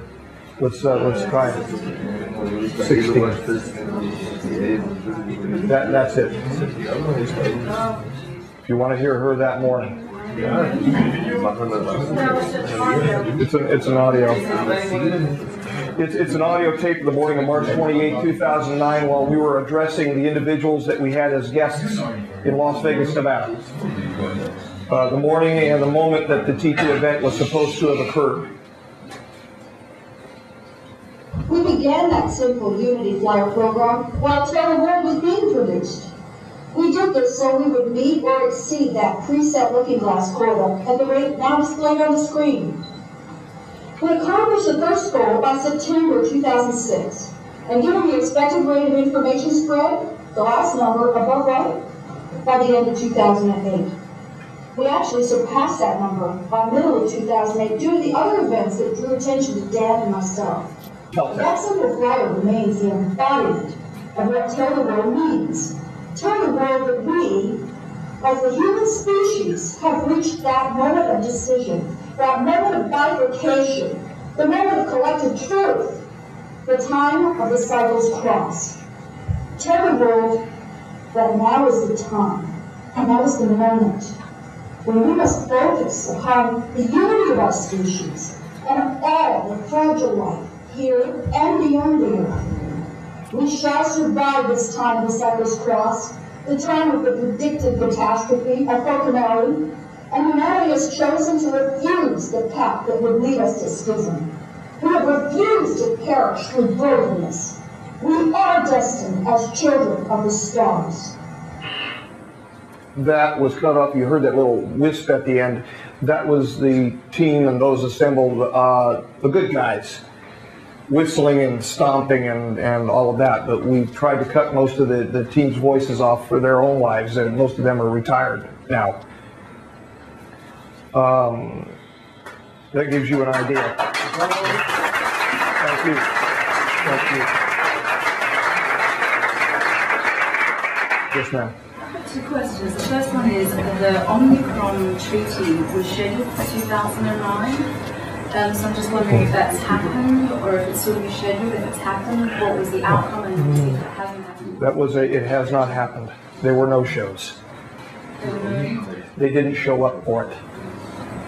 And second question is, I was wondering if there are any other treaties or communications in place with other forms of life apart from the Big 35? None to my knowledge, ma'am. Thank you. Just short on this idea that I have, if it's true, we can refer to it. Could it be that you're a little bit sidetracked? Because the thing is actually, I mean, you're talking to J-rods. As far as I know, what is dangerous from the future are the greys. I've been working with the greys, they're pretty tough stuff. But the real danger are the Zetas, the Anunnaki, the reptilians. I mean, these are the really danger for the future of humanity. I mean, in the whole story, these don't come back. And I can speak to the issue of Anunnaki being a Sumerian influence or a cultural archetype or gods of their belief system. I can speak to the reptilian issue because while being entrained by a P45 J-rod, they appear, due to their neuropathy, their stance, their cocaine-like disease stance, to be very lurching and extremely reptilian in appearance. Aside from that, I cannot account for any of the other accounts concerning alleged greys of non-human lineage. I don't have that information, and I cannot account for that. After 20 years of working with the folks that were under affidavit signed, having worked with, it was not in our standard operating procedures or protocols. It was never spoke about, save and no ill intent or umbrage to be taken, save I heard a lot of the senior operators snickering about the folklore that was injected into the ufological communities worldwide. And that doesn't mean that it's not happening. I don't know everything. All I know is what I've experienced and what I've learned during my 45 years. It's part of this disinformation about Sturpa. It's part of the story. It's also that the Zetas are cooperating with the U.S. Army. Is that part of disinformation, or is that true? Well, I wouldn't call them Zetas because they've never called themselves that. The ones that to which I'm aware, anyway. But I'm not aware that they call themselves that. It's like I met an individual, and I don't want to apply a label to that individual that he would not want to apply to himself, like I wouldn't want a label applied to me. The cooperation was extensive, has been extensive, with more than one branch of the United States and what I would call foreign militaries, militaries from other nation states. Extensive cooperation. Yes, sir. 1 minute. 1 minute. Ladies and gentlemen, thank you. I just wanted to ask you if you can confirm some images that were around on the internet that the P-52 look like, because even though you draw them themselves. There are no, to my understanding, actual images of an extraterrestrial placed on the internet. None. You mean this is all disinformation? I mean, I don't know what the intent. I have never seen every image on the internet. I don't know what the intent. Okay, I don't know what the intent is. For instance, if somebody looks at a picture and they truly believe that that's what they saw, or they draw it, then that's what they believe that they saw, and I'm not going to impeach that for any reason. However, photographs, to our knowledge, videos of them, none. None have been. None. And I would give my canine eye teeth for one. Do they exist? Oh yeah, well the photos exist, yes. It's operated on. What about that one? What? They showed it in The Operation Autopsy. Oh, the alien autopsy business. I've looked at that film very closely. That appears to be a reverse engineered autopsy of a dead human being. Appears. In other words, my best guess is that a cadaver was laying in the prone form on her tummy, had her back opened up, items placed inside, including phony organs, etc., turned over, and then they came in. None of these individuals, none of them who walked in with an alleged alien would have been dressed as you saw dressed. None of them. It was totally hokey to me when I said, that's the best word I could use. It just looked hokey.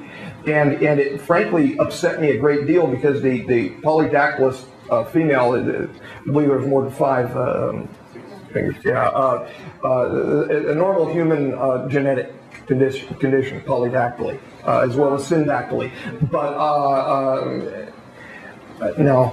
Just one thing, there was an autopsy about the being, it was very short, like 50 centimeters, and about this dressing, the Russians did autopsy too, and I think they don't dress like, you saying in the fancy suit or expensive suit. Bill Uhouse correctly testified to a P-45J rod at the Los Alamos National Laboratory, with whom he worked for the use of diagnostic equipment for the propulsion and avionics systems.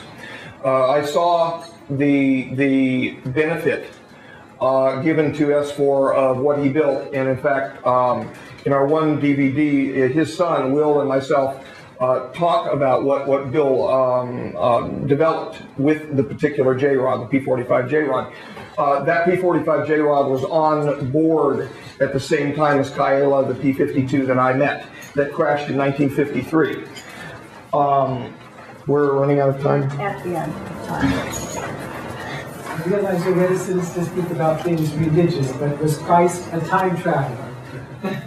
We're all time travelers. Now, wasn't that diplomatic? Thank you.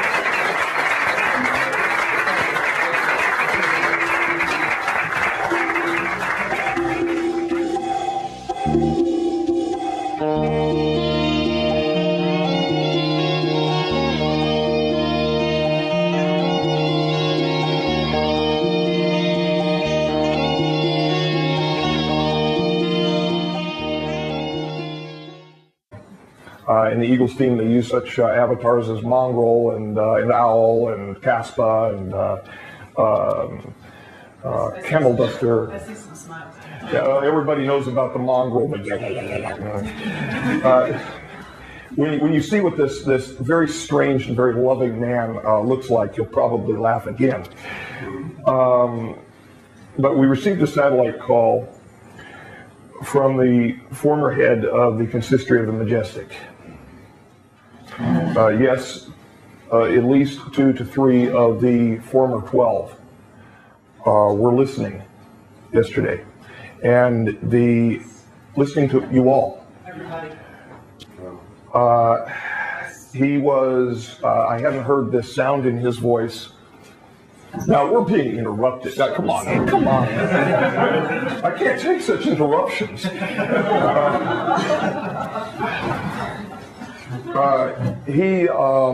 hadn't heard, this kind of a crackling, this kind of a shaken sound in his voice since the 1990s.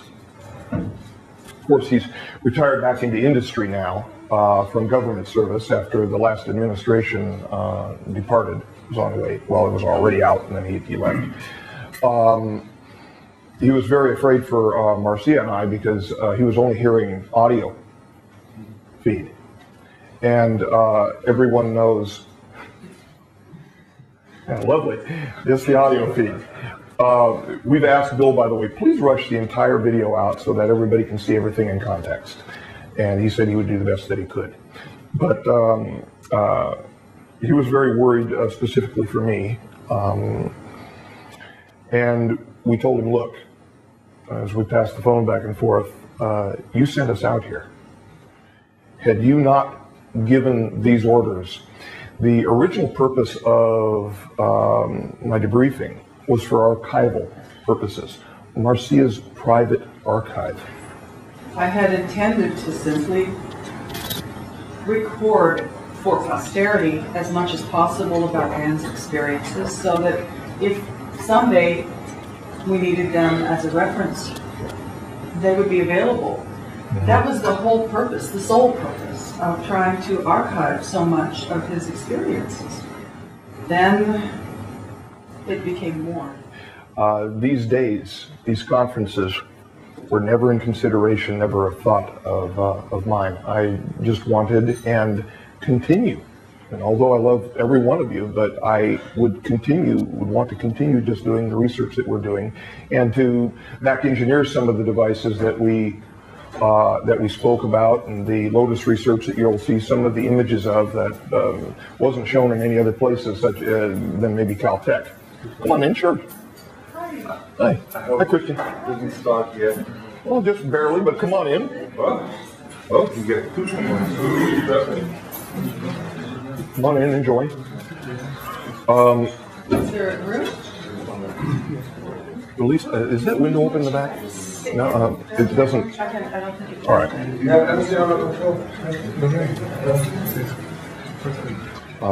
I haven't seen Karen. That can go. There are more cameras. I guess it's not necessary for me to have 1 more camera. All right. I wouldn't argue. I haven't seen Karen. No. 79. I was Karen. I haven't seen her. In any case, I told him that you sent us out here, and you needed to expect that the people would rightfully and rightly express themselves. We've already provided our feelings about these issues. We'd be grateful to you all. He wants to have a couple of minutes to work around 10 o'clock to work with you. We start at 10 o'clock. I'd like to have 2 minutes. Sure. Just to have a phone and To speak with these individuals? yes. Oh, sure. Just essentially. Very fine, very fine. We'll wait until you're concluded with that then, and then we'll continue speaking. Absolutely. We didn't realized that it wasn't 10 o'clock yet. So I realized I just started talking. So we're going to hold back just a little bit because there are still some people coming and we want to make sure everybody gets in and gets seated. So bear with us a little bit. It's going to go. To those looking at my strange driver's license, please return it, because even though I don't drive that much, in Las Vegas, Marcia does most of the driving. We really need it. Yeah. Please give it back. So we're going to wait just a few minutes, and then Ruth, I understand, wishes to speak with everyone here, and to those listening on the internet, hi. We'll just kind of pause it. All right.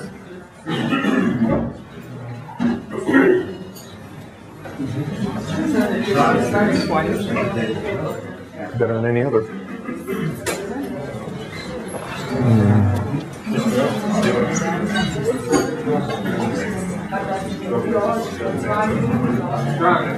You're going to taste the problem.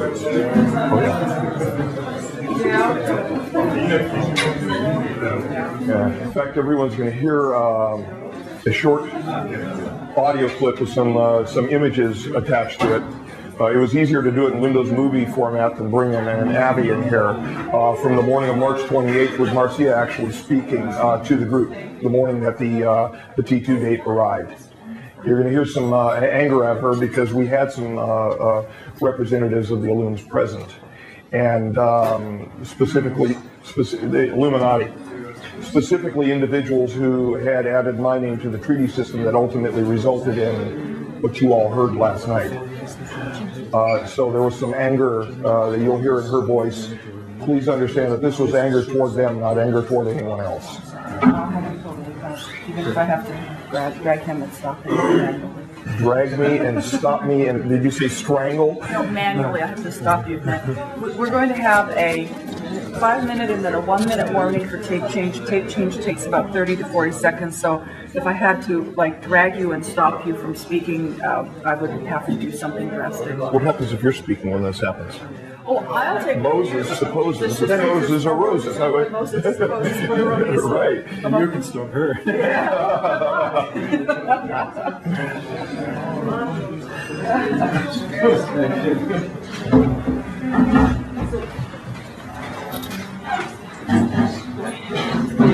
Should we step out? Well, I think it'd be. No, I think she wants to work with all of us. You want to have a seat here? Yeah, I think we will. So, yeah, just move it aside.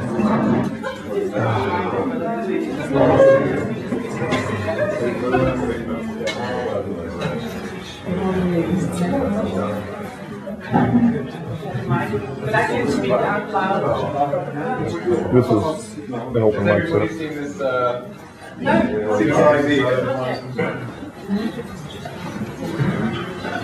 Just pass your credit card. You assume I have a bank account, dude? Speak to wife, she handles money. We are very much looking forward to this workshop.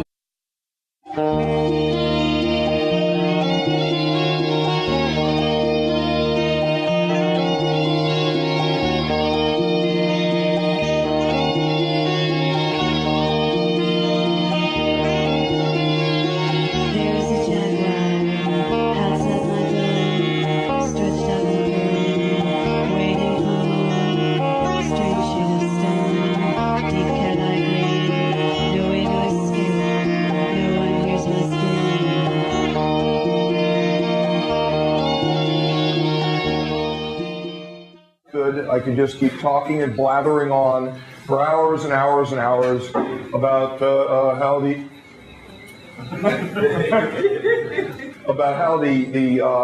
immune system functions. That's not our purpose here today.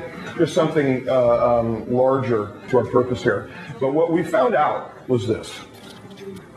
We found out that somewhere near the back of the room, there was a small group of individuals who their belief system This belief system comes from another nation state, from what we're hearing. We've heard that this happened from two separate individuals. One individual told us about it who lives here in Switzerland, and another individual told us about it who lives in France. And there were independent pieces of information which came to us. And we said, oh my God, a belief system. We were talking primarily about the science of the issue, not a belief system. This would be like a Christian telling a Muslim that they're wrong, or a Muslim telling a Christian. That may be the way that it was perceived. And it was never intended that way. We were speaking only for the science of the issue. And what we'd just like to say is that to those individuals, even to those, what word did they use? Bullshit, did I hear? To those individuals who courageously stayed, and this is why we invited people up onto the stage. You're the center. Center of a great mass of people that has no specific center aside from hopefully love. You're the center of all of this, not we. We are simply, well, we drew that straw to do what we're doing. And what we'd like to say to the individuals that courageously came up to the stage is wonderful. Thank you. And to those that we promised that we would put your letters on the front of Eagles Disobey, we will, when we get home, we'll get them scanned in and get them up as is. No changes to them. You have a right to have your say, and that's why Eagles Disobey exists. To those individuals who labeled, acted fearful, acted angry, God bless you, and God bless them. God bless you in your belief system, and we hope you have long and happy and healthy lives. What would you, we have no real, I tell everybody, we have no real plans here this morning. This is up to you. What is behind us here is something which has never been broadcast to the people of Earth before. Have we? We are streaming, yes. It's alive. We're all on here.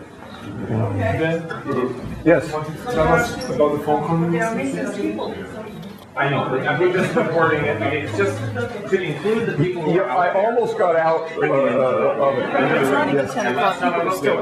All right. Let's wait just for a few moments to give the rest of the people who are intending on arriving.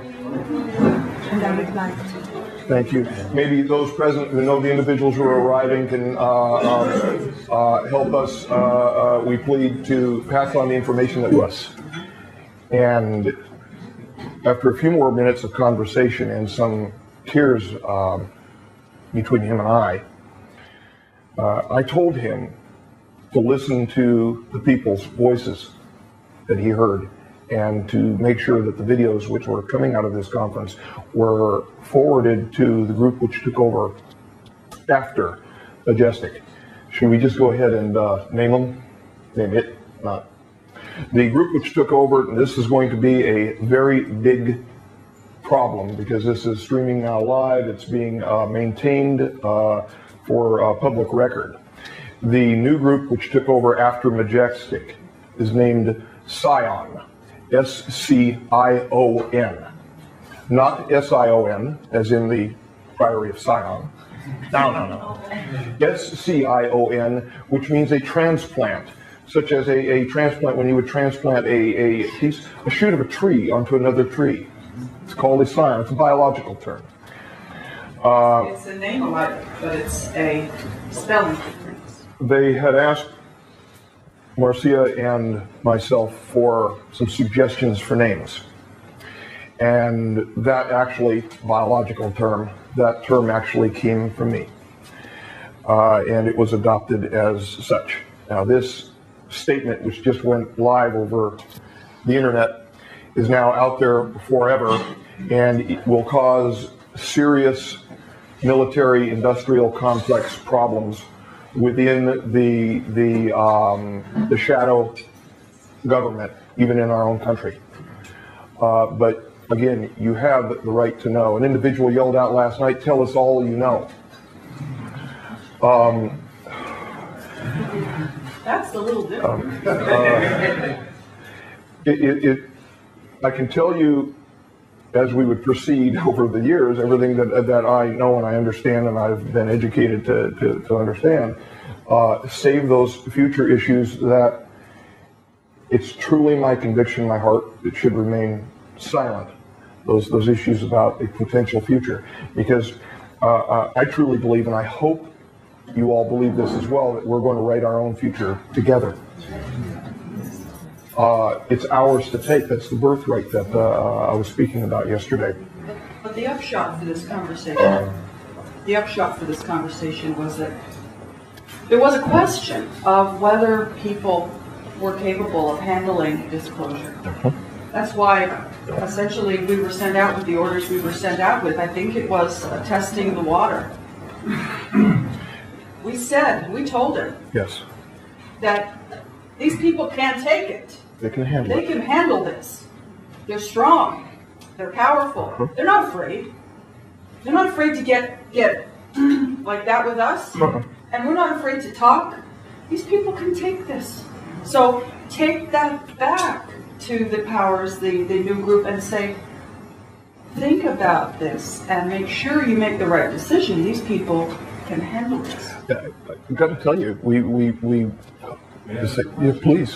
I would like to know the background or the reason why Majestic has sent you out for this disclosure. That's normally not in the politics on this book. Is that correct? No, it is not. This argument, which culminated in 2002 inside the Committee of the Majority, which was a cover committee over the Majestic, resulted in the Majestic literally fraying and falling apart. The reason that we were sent out is because Looking Glass data actually showed that a rise of consciousness in the world's population prior and during this period of transition could actually benefit in our survival during it. So that's why we say we're not the center of this. That's fine. That's fine. I would like to invite you to take 2 minutes just to get back to yourself, back to your inner center, back to your energetic flow in your body. Because sometimes we get so much into our minds and so much into ideas and so much into emotions that we get drawn away. So let's take a minute to get back and start in a good place. And I want to give you a sound that might help you to come back.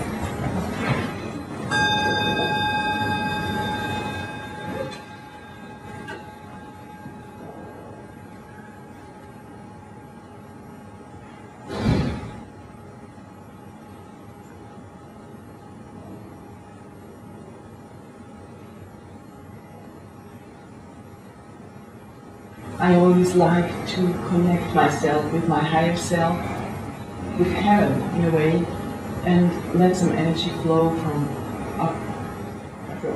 the third eye to the toes and to the floor, and let all the heaviness run out into the ground, so that my spirit can take over, that my higher self can take over, because this improves the quality. And we are all friends up there.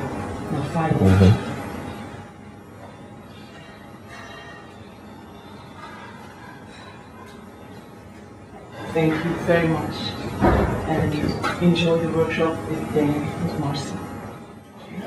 Thank you. All right. The reason why this driver's license was being passed around while some of you were coming in is I had asked what the difference was between. I'm sorry. They can't see. I can see. You mean the cameras? The cameras. Oh, wow. I was getting a Should I just signal from the back. move this over? It's only for a couple hours. Stand. I had asked what the difference was between my personal driver's license and the driver's license of the Illuminati. One individual correctly indicated the difference is they don't have them. That kind of filth is driven around in limousines. I had also indicated, and at the risk of restating a few things, which, yes, I'm going to get to the phone call. I'm not psychic, but yes, I'm going to get to the phone call. At the risk of restating a couple of things that you've already heard, we understand that there was a group of individuals who had a belief system present yesterday. And none of us, especially Marcia and myself, wish to offend anyone who was carrying a belief system reference the existence of bacteria, viruses, fungi, things like that. We were speaking from a scientific point of view, from the evidence that we know to be true. And we're not wishing to collide at all with anyone's belief system. Yet we must stand with what we know to be true as well, and we can always find common ground with one another. That common ground is always love. Yesterday, after the rather exciting evening that we had, Marcia and I were notified by one of our team members that a satellite call arrived through a sat phone from one of our team members here in Zurich. Yeah, we've got some of the Eagles team here in Zurich, and I can actually show you, as long as they're not placed on film whatsoever. Maybe near the end, as the red binder, maybe near the end, show you what some of our team members actually look like. Some of you may have seen our former forum